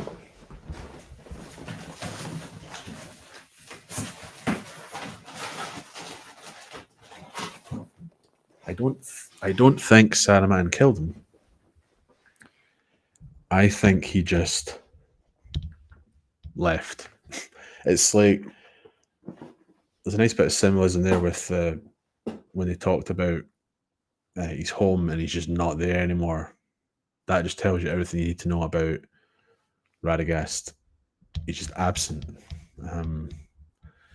Maybe not interested. Maybe he's gone somewhere else, but he's gone, and that's all you need to know. And I don't think Saruman killed him, as these theorists on Quora would say, because that's stupid.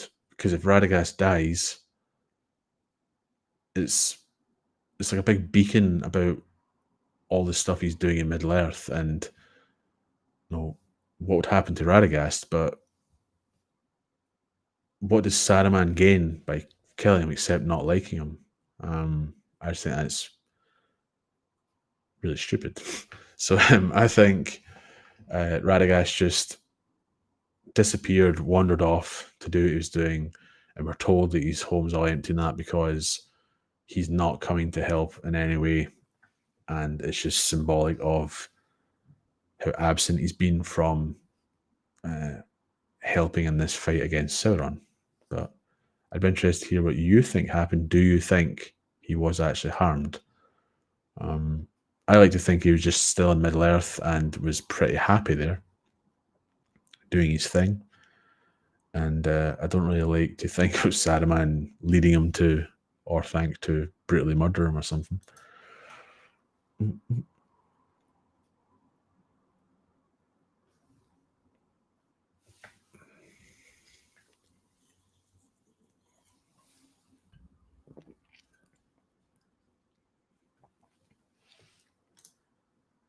200 years, it's already happening. So, if I had time, I would do that. I'd attempt to do it. But yeah, you can go and study Tolkien at degree level already, or just do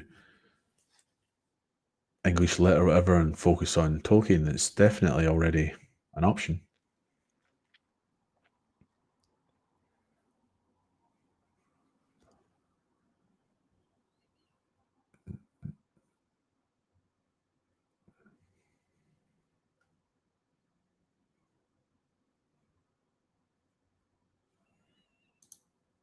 Just to briefly cover this point again, because I think I did say this. You're obviously counting when the sun appears in Arda, a year is a cycle of the sun. It's what becomes a year. So obviously before the sun was there, a year was something else, and it was. But we're talking about seasons and that. It's getting a bit scientific, isn't it? Because that's the tilt, the axis, isn't it? And who knows about all that in Arda, at least. Will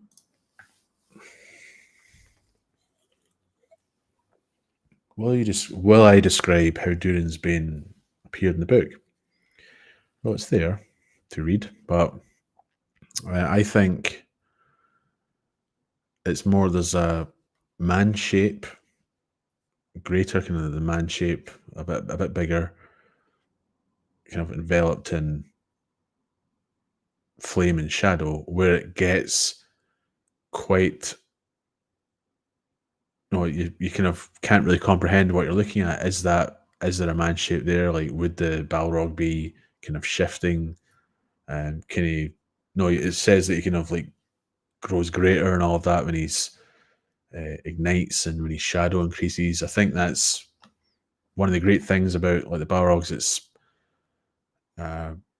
almost incomprehensible unless you saw it. And even if you were seeing it, you're like, what is this thing I'm looking at? It's their nature. And I think there would be this shifting perception. It does say it can appear as more flame or more shadow, and there is, again, I'm just talking about the movie very briefly, but I just have to say, because we do get an appearance of the Balrog in that, which I don't like, but I like the early parts of that. I think that's pretty cool with they use the light as if it's approaching them. It's like that orange light's kind of slowly crawling towards them, and then they'll run away, and the light kind of fades. I think that's a really cool effect that they did there. And I kind of think something similar with what would appear like in the book. It's like a moving flame and shadow, but there's some shape in the center of it, some mass in there. But the Balrog can appear greater than maybe that shape actually is because of this control over flame and shadow. Again, quite hard to describe. I think that's in their nature to be hard to describe.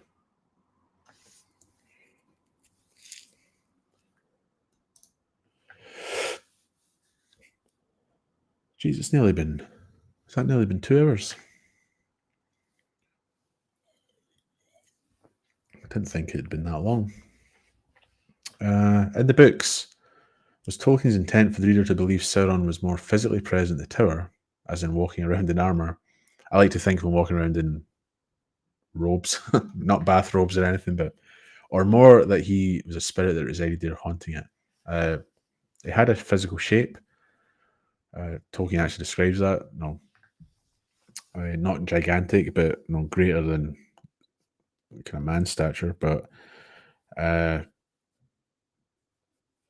yeah, his intent. This is a weird thing because I don't know if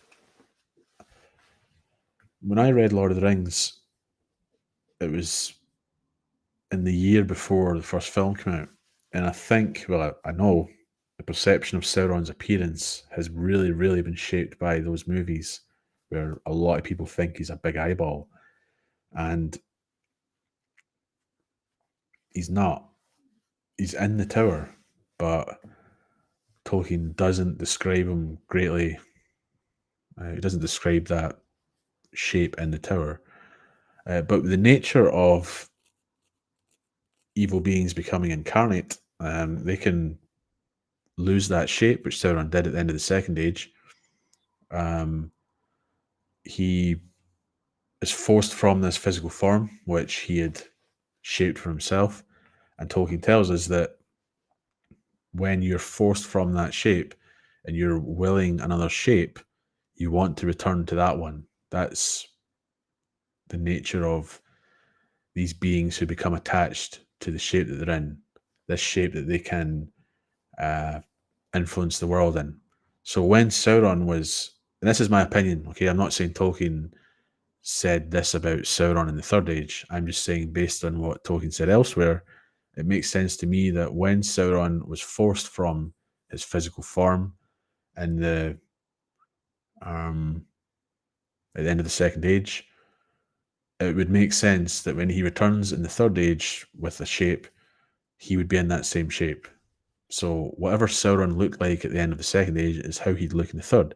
And if you believe what Gollum says with the 9 fingers, that would make even more sense because he's literally taken on the shape that he had before, even missing the finger. And that's because they're so attached to the form that we're in, they must have that form again.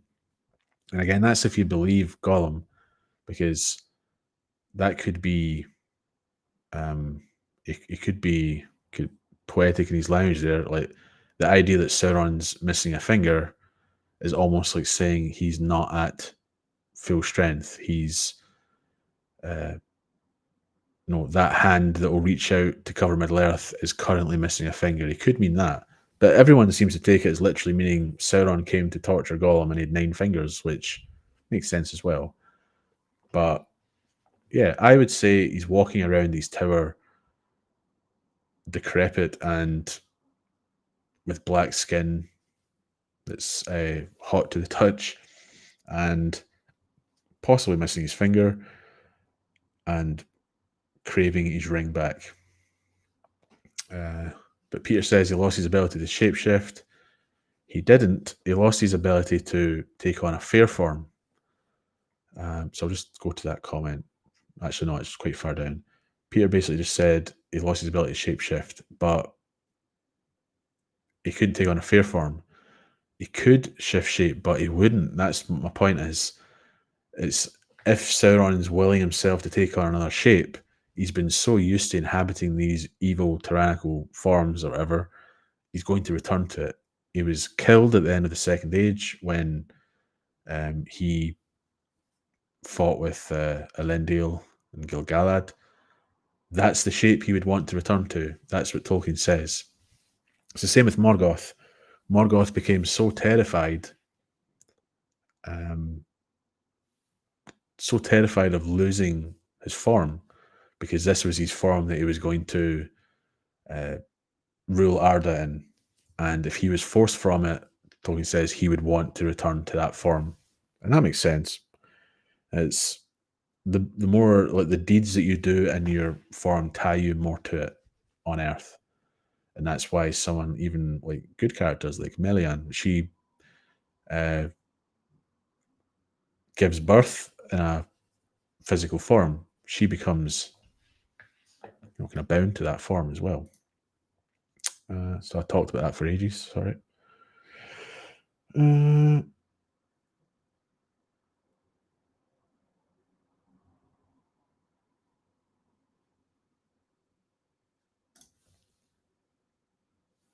Do you think Aragorn was ever captured or wounded by the Nazgul? In Bree, he seems to recite memories from Trotter, yeah, of what he'd become in the novel. I didn't think Aragorn had ever met the Nazgul. He knows of them because he should know of them. He's Aragorn. But I don't think he'd ever met them. But again, I don't want to do this thing where it's like, well, Tolkien didn't say that he didn't meet them. I'm not saying that, but it wouldn't be a surprise if he had dealings with them at some point. But I like to think that their first meeting in the Lord of the Rings is their first meeting ever. Aragorn's kind of out of the shadows, funnily enough, against the Nazgul, and stepping up to that role. He's not just the ranger anymore, and he's having to deal with these figures. And yeah, I can't really say when he would have met them before or anything like that. Would he have said that he had? I know the text pretty well, but I can't think of anywhere that he would say that he had met them. He just knew of them, and because it's the same thing with like Gandalf. Gandalf knows a lot about the Ringwraiths, but had he ever met them before? And it kind of takes away from those meetings, those first meetings, if they had met before.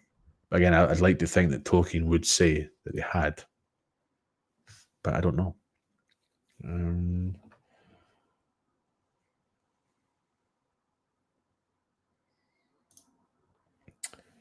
Yes, after the sun was made.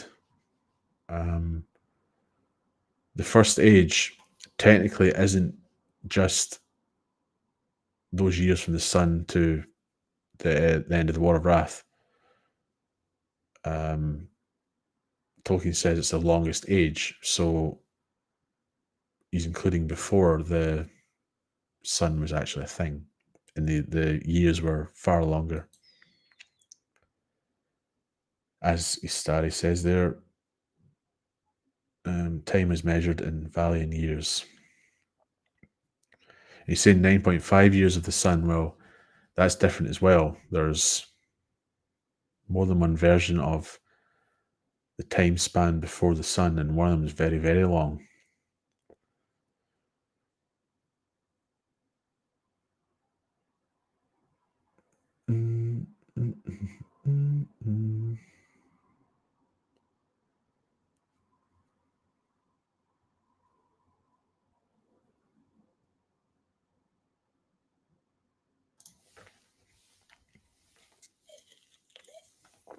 Yeah, I have a video. For once, I'm actually saying I've got a video and I'm not going to make a video. What's it called? Of Prophecy and the Witch-king or something. When I go into that, because it's one of these things where I always preface it by saying people can read Tolkien any way they want, but it kind of annoys me when the Witch-king talk comes up and they're always saying, well, he couldn't have killed him because he's a man and no man can kill him. And what you're just doing, what the Witch-king did, where you're hearing those words very Macbeth, Shakespearean way, and really not understanding them and applying them in a way that will lead the Witch-king to his own doom. That's the whole point. It's I don't even think it's man versus man. I suppose you're kind of thinking of it that way with Eowyn and Merry, both like lowercase m, like mankind, But yeah, I think the whole point is that it was misinterpreted because it's very Shakespearean. It's misunderstand these words, and that will actually lead you to fulfilling it. That's exactly what happens.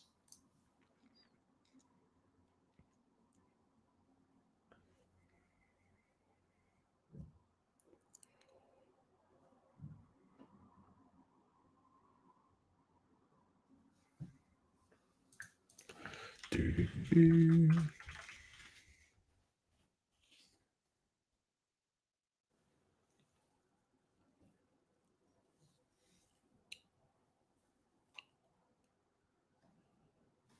1 second.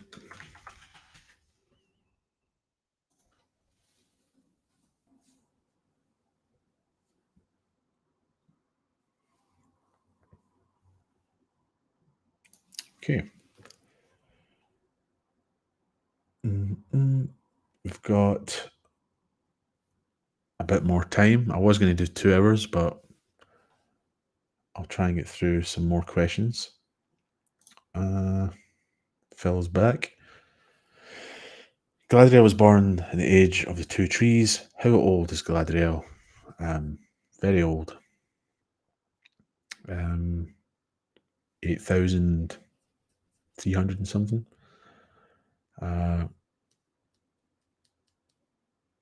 Yeah. I know you're wanting to go into the Valley and years, solar years thing, but yeah, she's typically 8,000 plus. That's what we can say for Galadriel. Because you have to think if you're doing it the other way, every character pre-Sun would have 2 ages assigned to them, wouldn't they? And they just don't really do it that way. You know, how old are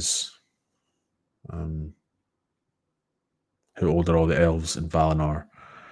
It's Galadriel tends to just be 8,000 whatever.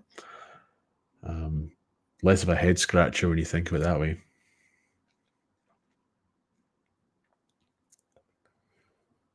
Carlos is back again. You're giving me all the super chats tonight. Do you think the Avari remained after the Third Age? Yeah, there would have been plenty of elves still in after the Third Age, but this is when you start to you're shifting into the Age of Men, and loads of elves have left Middle Earth, and there's the fading of the elves. It would happen. It had been happening, and it would continue to happen, and there would still be a Avari there, but they're not going to be there forever.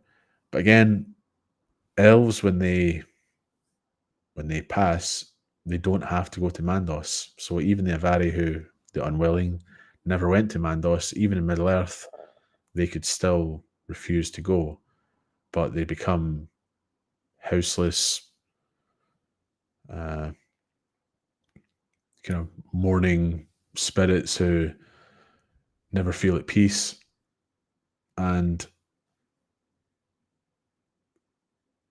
they'd fade to the point where you wouldn't be able to see them, but who knows what happened to them after that. But yeah, definitely still there. It's not a case of the Third Age ends and all elves are gone.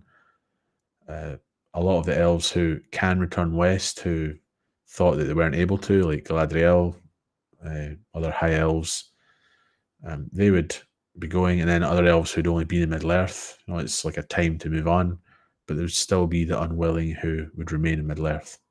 All magic doesn't just cease after Sauron's defeat. Well, I'm a bit behind now. I'm like 20 minutes behind.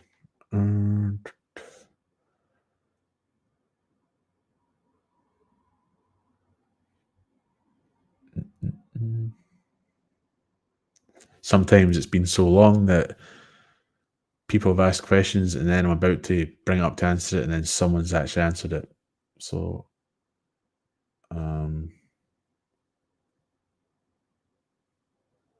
I don't.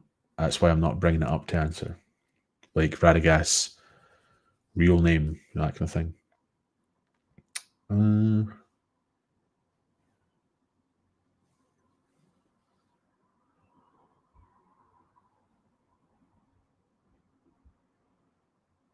Is that iron brew you're drinking? It certainly is.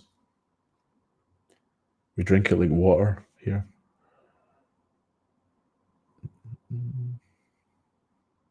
Yes, listen to Callisto, who I'm not paying to say this stuff, but Patreon and memberships available, and I don't really advertise it much, but I hope it's worth it because you get videos just for you, and we get to all chat nonsense on Discord as well. So there's links everywhere for all that stuff.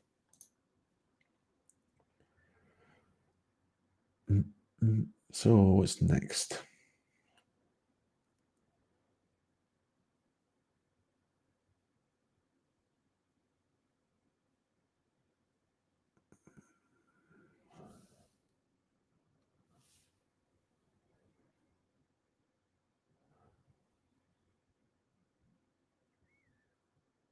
What are people talking about when they were born?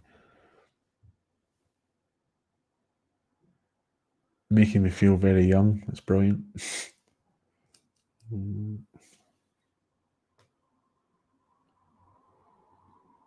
Oh, loads of Rings of Power comments as well. Here we go.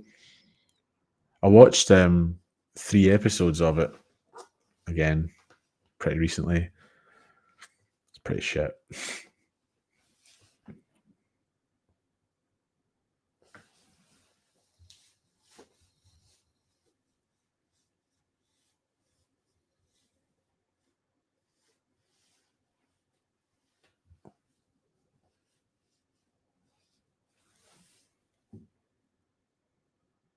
So many Rings of Power comments. What happened? I would answer them, but there's not a lot I can say. It's like stuff about the actors and actresses they used. Pretty much just agreeing with what people are saying. So, a few more questions then. Nearly 2 hours. I'm getting to near the end of the comments. So, get your last questions in for me to answer.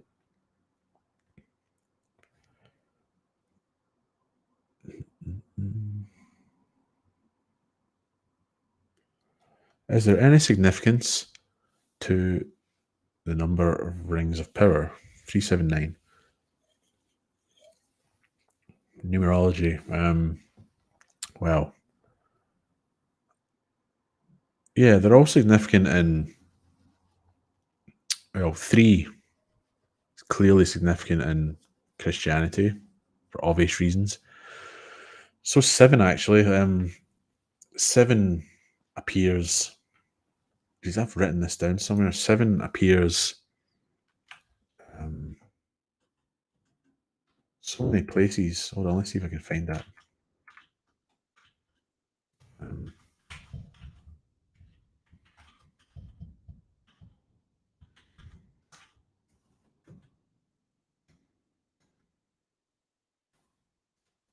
Hold on. I wrote this down a couple of years ago. If you don't mind me just reading some crap out. Yeah, so like 7. I'm not, as I always say, I'm not Christian myself or anything, but I've written down some stuff from scripture here about the number 7, right? And it kind of shows why 7 appears all the time. So, give me a couple of minutes here. God created the heavens and the earth in 6 days, resting on the 7th day. Jesus speaks 7 statements in agony from the cross. The Lord's Prayer has 7 petitions. There's 7 metaphors used by Jesus when he's describing himself to the path as the path to salvation. David speaks of God's words as being flawless, like gold refined 7 times. You guessed it. Isaiah describes the coming of the Messiah using 7 qualities. Jesus heals 7 people on the 7th day. Abraham satisfies an oath with a gift of 7 lambs on a site that is called the Well of 7. Revelations is full of it. 7 seals, 7 trumpets, 7 angels, 7 bowls of his wrath, 7 angels, horns, thunders, spirits, letters, churches, hills, kings, visions. They're all in Revelations with 7. So it's pretty important. And 9 appears a lot in Norse mythology. I could read out a big list like that as well with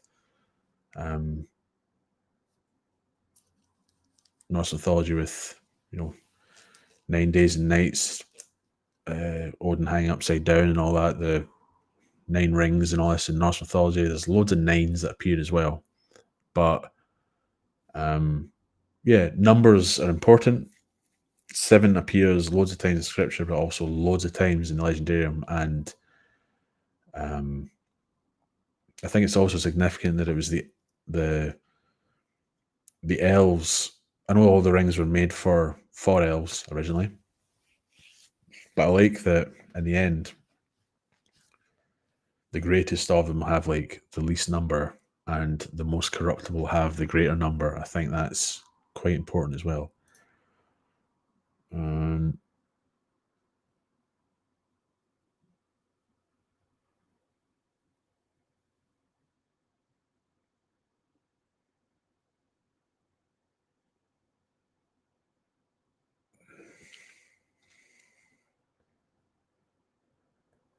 There's a few I'm skipping because I've kind of answered like 10 questions from them, and I'm seeing if anyone else has asked something.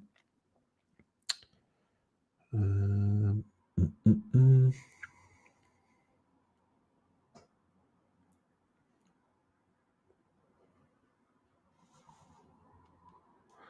don't know if...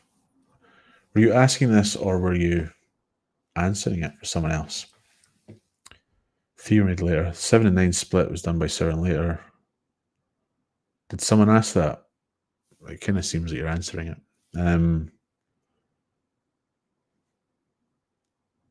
Yeah, again, I don't know if you're asking me that or if someone else asked, but I think that's the way it would go as well. It's Sauron had 16 rings to distribute, and 7 would go to dwarves. But again, there's talk about the elves actually giving rings out, with Durin and all this. That's unfinished tales. That kind of causes a bit of a headache. But I think it makes more sense that it's like there's dwarf houses, they all get them, and then there's these rings left that go to men, rather than give 9 to specific men and then you're left with the 7. It makes far more sense the other way.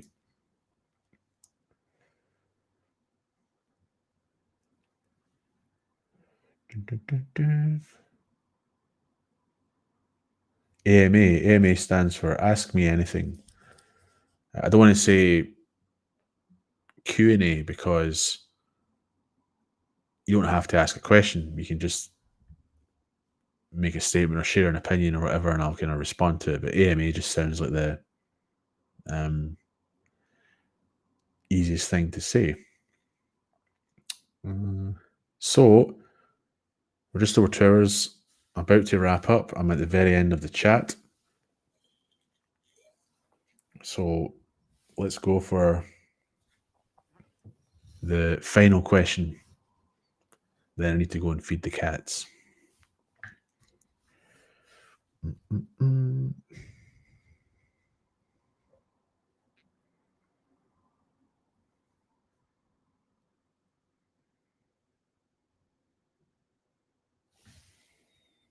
Come on, someone ask something, eh?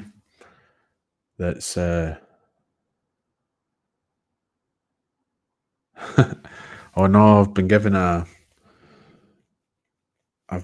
a battle question. And what if? You've asked me my 2 worst things in one question, so let's give it a shot. A battle between Aragorn and Sauron. I don't know.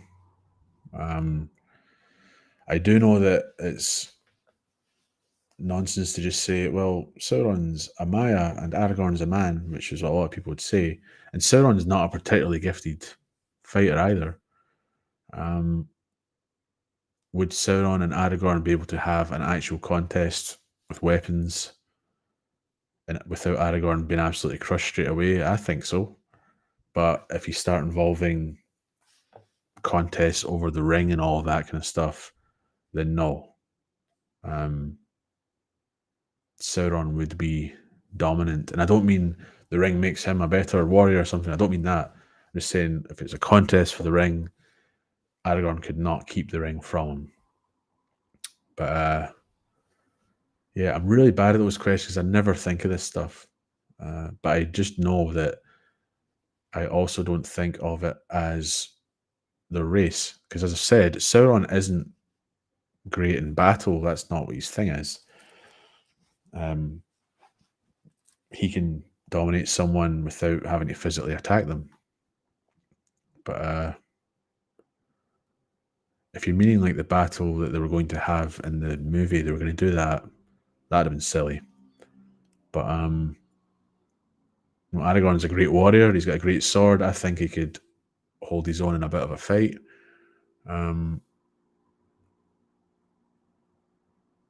I'm not saying that he would be able to overcome Sauron by any means. My favourite colour, without a U, is green. Green's my favourite colour.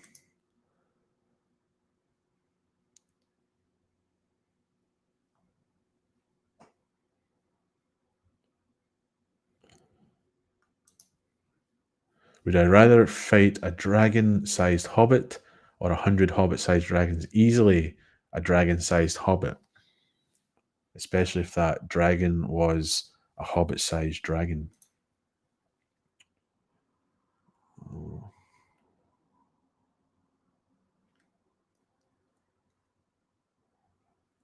Who would win? Who would win? Right. I'll have one more. I can't have my last question be 100 hobbit-sized dragons.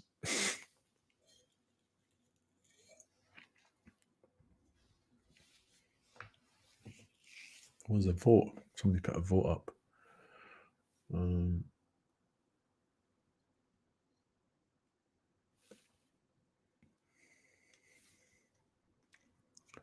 There's certain other channels I could recommend for these types of questions.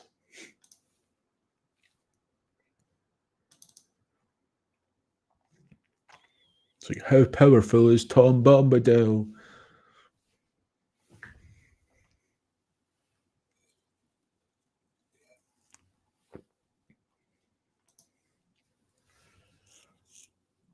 It's a good question. I've actually changed my mind on that quite a few times. I used to think not, because there's a moment where a Ringwraith kind of flies back to Mordor to deliver the bad news about what happened. And I always thought that was the Witch-king. Like, he's been defeated and he's returning to Mordor. And I thought that for quite a while. And then I was reading the History of Middle-earth, and that passage that talks about now, like Sam and Frodo see him flying over, that passage is slightly different in an earlier version of The Lord of the Rings, and it's specifically saying that it's a Ringwraith reporting that the Witch-king had fallen. And it's far more, I know it's quite similar to the film one, but it's really more obvious that they're saying, Tolkien's saying that wasn't the Witch-king. And then you get these quotes about they'll fall through Sauron falling. They're like tied to the master and all of that. But then that doesn't really work out either, because Sauron didn't overcome the gift of men through the Rings of Power. The Rings of Power don't kill the race. They're like stretched beyond belief, but they're still, don't listen to what the movies say when they're like neither living nor dead. The Ringwraiths are alive. They're just stretched to the faded. And it seems that when the Witch-king falls,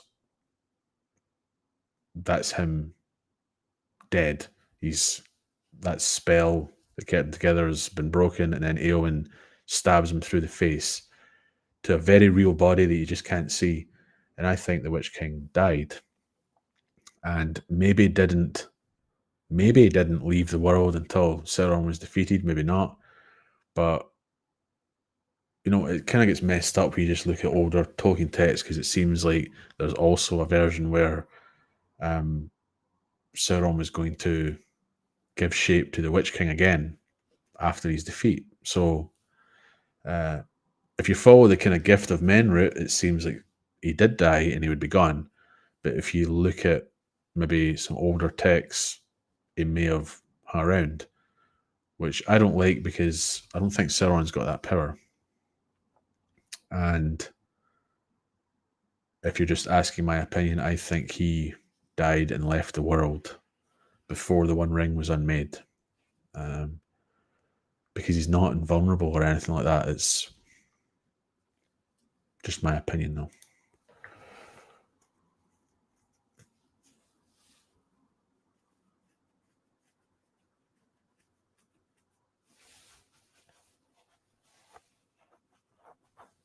And I'll take this as the last one, and then I need to go.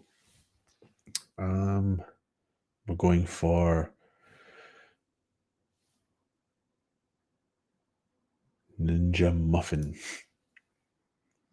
Would Frodo have been able to stay in Middle-earth if he never got wounded by the Morgul blade?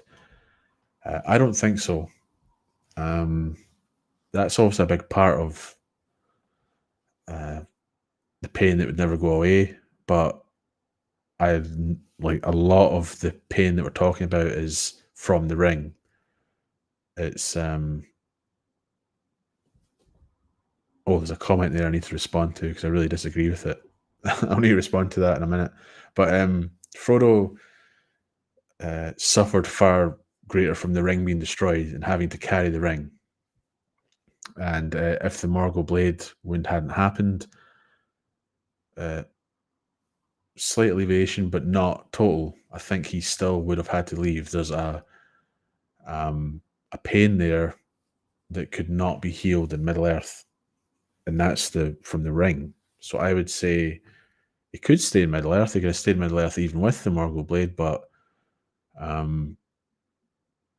has to go. And I don't know, you're saying there the movies made it seem like the blade was the main reason. I can't remember the exact lines, but they're not talking about something about healing, but it's really the ring. The ring, that loss and the pain for carrying it and having it destroyed is far worse than that Morgul blade wound that will never heal itself, and that's a constant reminder of it as well. So I would say it could stay Middle-earth, but either way, it wasn't going to. And I have to respond to this comment. I don't agree with it. As long as the Witch King's ring was intact, the Witch King could be rejuvenated over time. I'd need some evidence for that. I don't get that.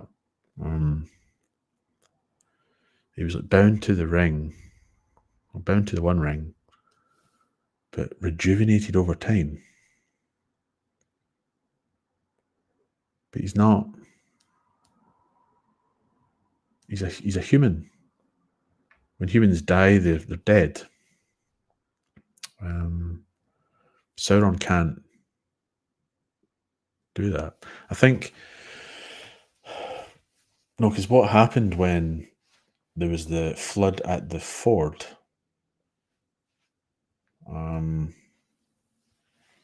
What happened to the Nazgul there?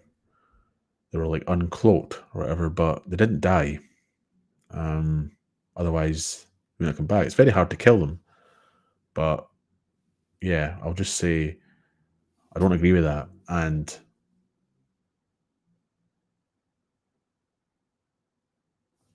see, it's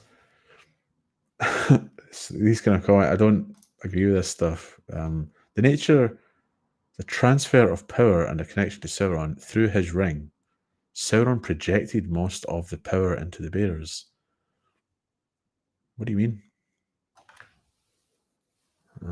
Sauron projected most of the power into the bearers.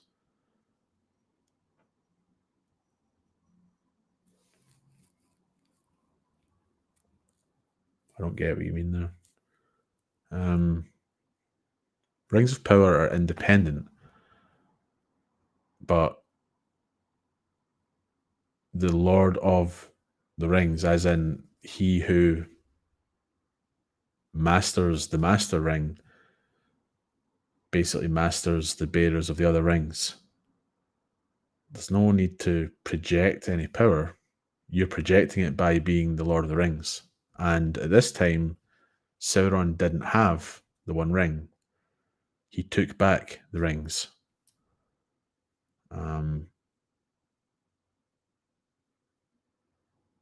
He was the bearer of the 9 rings.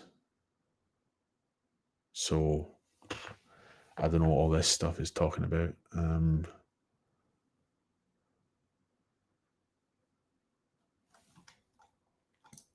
We're just kind of having a conversation between ourselves here, but can't create, they must pour themselves into what they twist, which he did. That's why he made the One Ring. He didn't pour himself into the 9 rings. Arguably the elves did, because they made the rings and Sauron was just there. But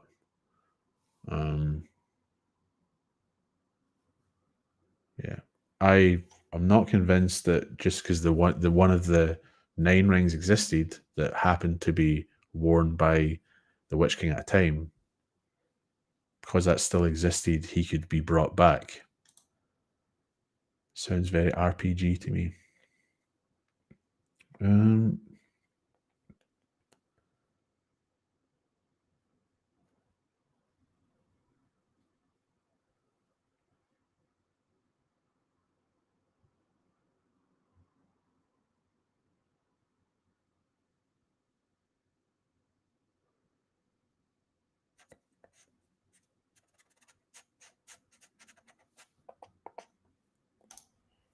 I'm just here answering more questions. I said I'd go 20 minutes ago, but I'm still here.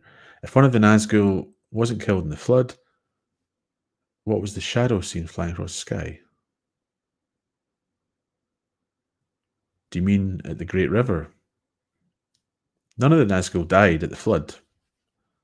One horse survived as well. Like the Witch King's on his horse, and he's like, "I'll ride ahead to Mordor" and all that, and then get horses back, and then they'll go back. But they're uncloaked, so it's like you'd feel the Nazgul around, but you wouldn't be able to see them after the ford. If you're talking about the shadow at the river, that's a ringwraith on a big flying beast. Not called a fell beast, that's just a description, but those things. That's what that is, unless you're talking about some other shadow.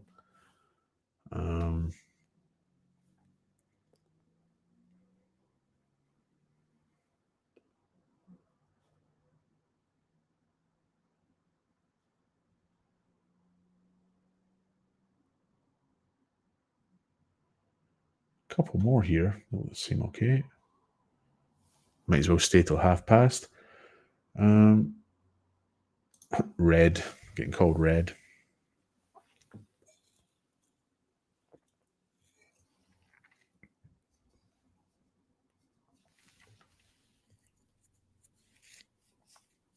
How could the Witch King face Gandalf the White if he wasn't channeling Sauron's power? How could he?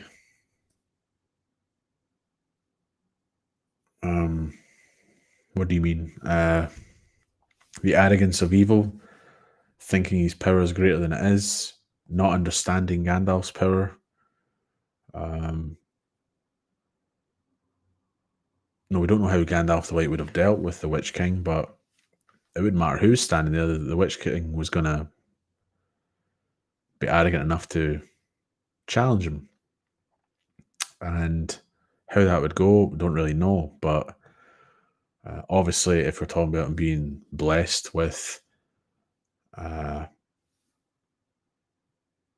some focus from Sauron, it's going to make him even more arrogant, but he'd still challenge Gandalf. He'd just knock down that gate. Nobody had ever been in there that was an enemy before, and he was not going to let Gandalf stop him. And I don't think it would matter if Sauron wasn't involved there. The Witch King was still going to challenge him, at least until the Rohirrim arrived. When is the next live stream? Oh. Well, this is the point. This is what I say all the time. It doesn't matter. It doesn't matter that Gandalf is a Maya. He was still a Maya when he was Gandalf the Grey, and the Witch King fought him then. All 9 Ringwraiths fought him. Fingolfin challenged Morgoth, and Gil-galad and Elendil fought Sauron. It's being a Maya does not immediately mean you win every contest ever against anything that's not a Maya or above. It's not Dungeons and Dragons. It's doesn't mean you're going to win, but you can always challenge them. And the Witch King, as I explain in quite a few, I've got a couple of Witch King videos. I think the later podcast episode is probably the best one for it. He wasn't just like mortal sorcery. He's an incredibly powerful being all the way through his conception in Tolkien's mind. He was always really, really great. And Gandalf wasn't just being humble when he was saying he's not faced that challenge yet. It's the Witch King really is dangerous. Doesn't matter that Gandalf is a Maya. It's being a Maya doesn't make him a greater in battle or something like that. Maybe.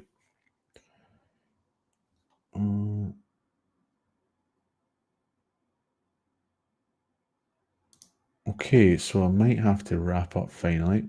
Oh, I was meant to answer Balance question. Next live stream, I don't know.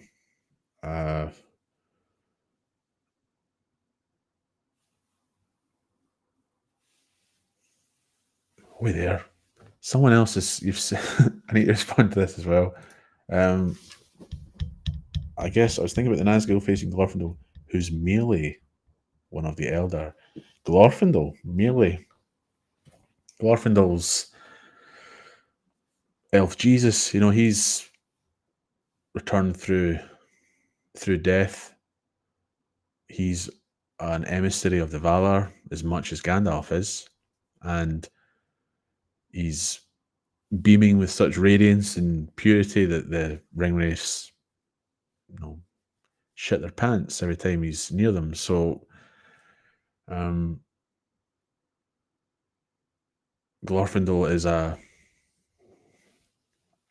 I'm not talking about like combat here. I'm just saying the presence of Glorfindel would scare evil beings just being there. So I wouldn't say he's merely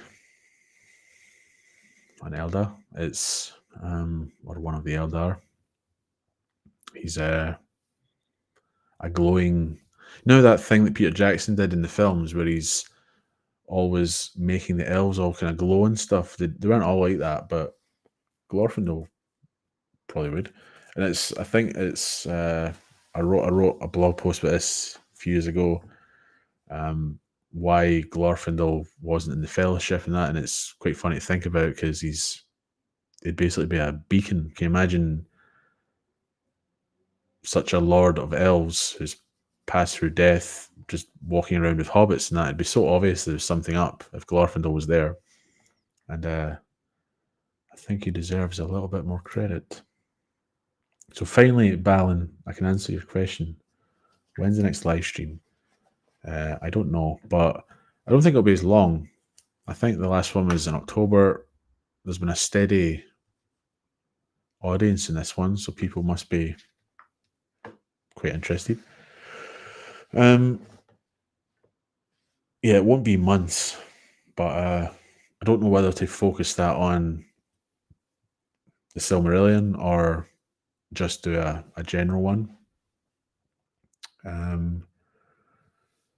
But it won't be, what was that? That was 4 or 5 months ago I did that. So there'll be one a lot sooner, but I'm not going to do it like every week or anything like that because I think the questions would maybe run out. But yeah, if people liked it and they want more of it, I'll certainly do it. I don't really do many of these. But yeah, it'll be maybe April or something like that. Just let me know what you think. And then I'll respond to this last comment and I'll finally go. Gandalf said he held back his powers, not seeking the enemy. And you have to remember, this is what someone said. I think I was talking about this before with Glorfindel. It was like, well, how could Gandalf go on the mission then? And it's, you have to remember, Gandalf is also in the very real body of a man. He's cloaked in very real flesh, and his power and wisdom are dimmed, and you'd have to have really, really great perception to notice that there's something about him. He wouldn't glow like Glorfindel would.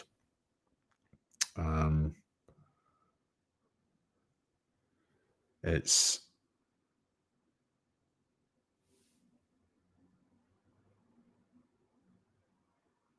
he's kind of not like Glorfindel in that sense.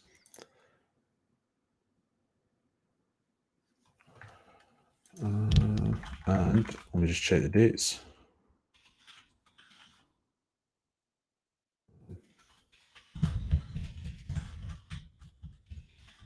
Before I wrap up.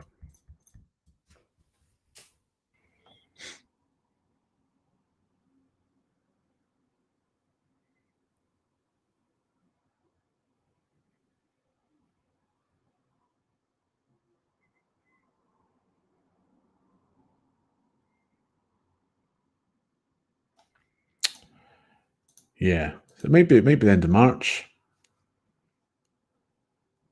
or into April. But oh right, okay, sorry. One last point, because they did ask this question earlier. I know I'm just not leaving, but yes, okay, you're talking about that shadow. That's quite interesting because it's assumed it was a Nazgul again on one of these flying creatures, and Christopher Tolkien talks about this in History of Middle-earth and says there's like a contradiction there. He says it's probably that, but then his father had written later in the Lord of the Rings that Sauron said they weren't to cross the Anduin, and that the first time they actually see one of these creatures is, or the Nazgul riding them, is in the Great River, the one I said earlier. Which, you know, they would still have seen it for the first time at the Great River because they don't see a shadow passing over, like you say. But Christopher Tolkien admits that could be an oversight. But he doesn't say that it was like one of the Nazgul that had died or anything like that. So I think it's still an Nazgul flying, and they were probably wrong about Sauron saying they hadn't passed over yet. That's all I could say about that. But I have to wrap up now. I've stayed on half an hour longer than I said I would. And thanks to everyone who showed up, asked loads of questions. Sorry if I didn't get to your question. I tried to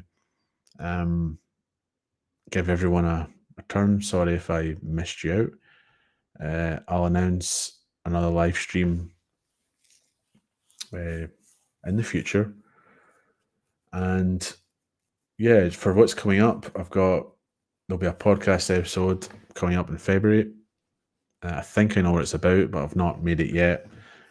And after that, I'll be doing a Heroes of the First Age video again. I've realised that the last one was in July, which is kind of mental.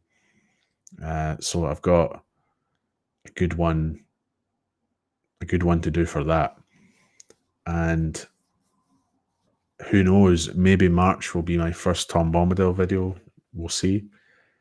But that's what's coming up. And again, thanks for coming out. So I'm not just sitting here talking to myself.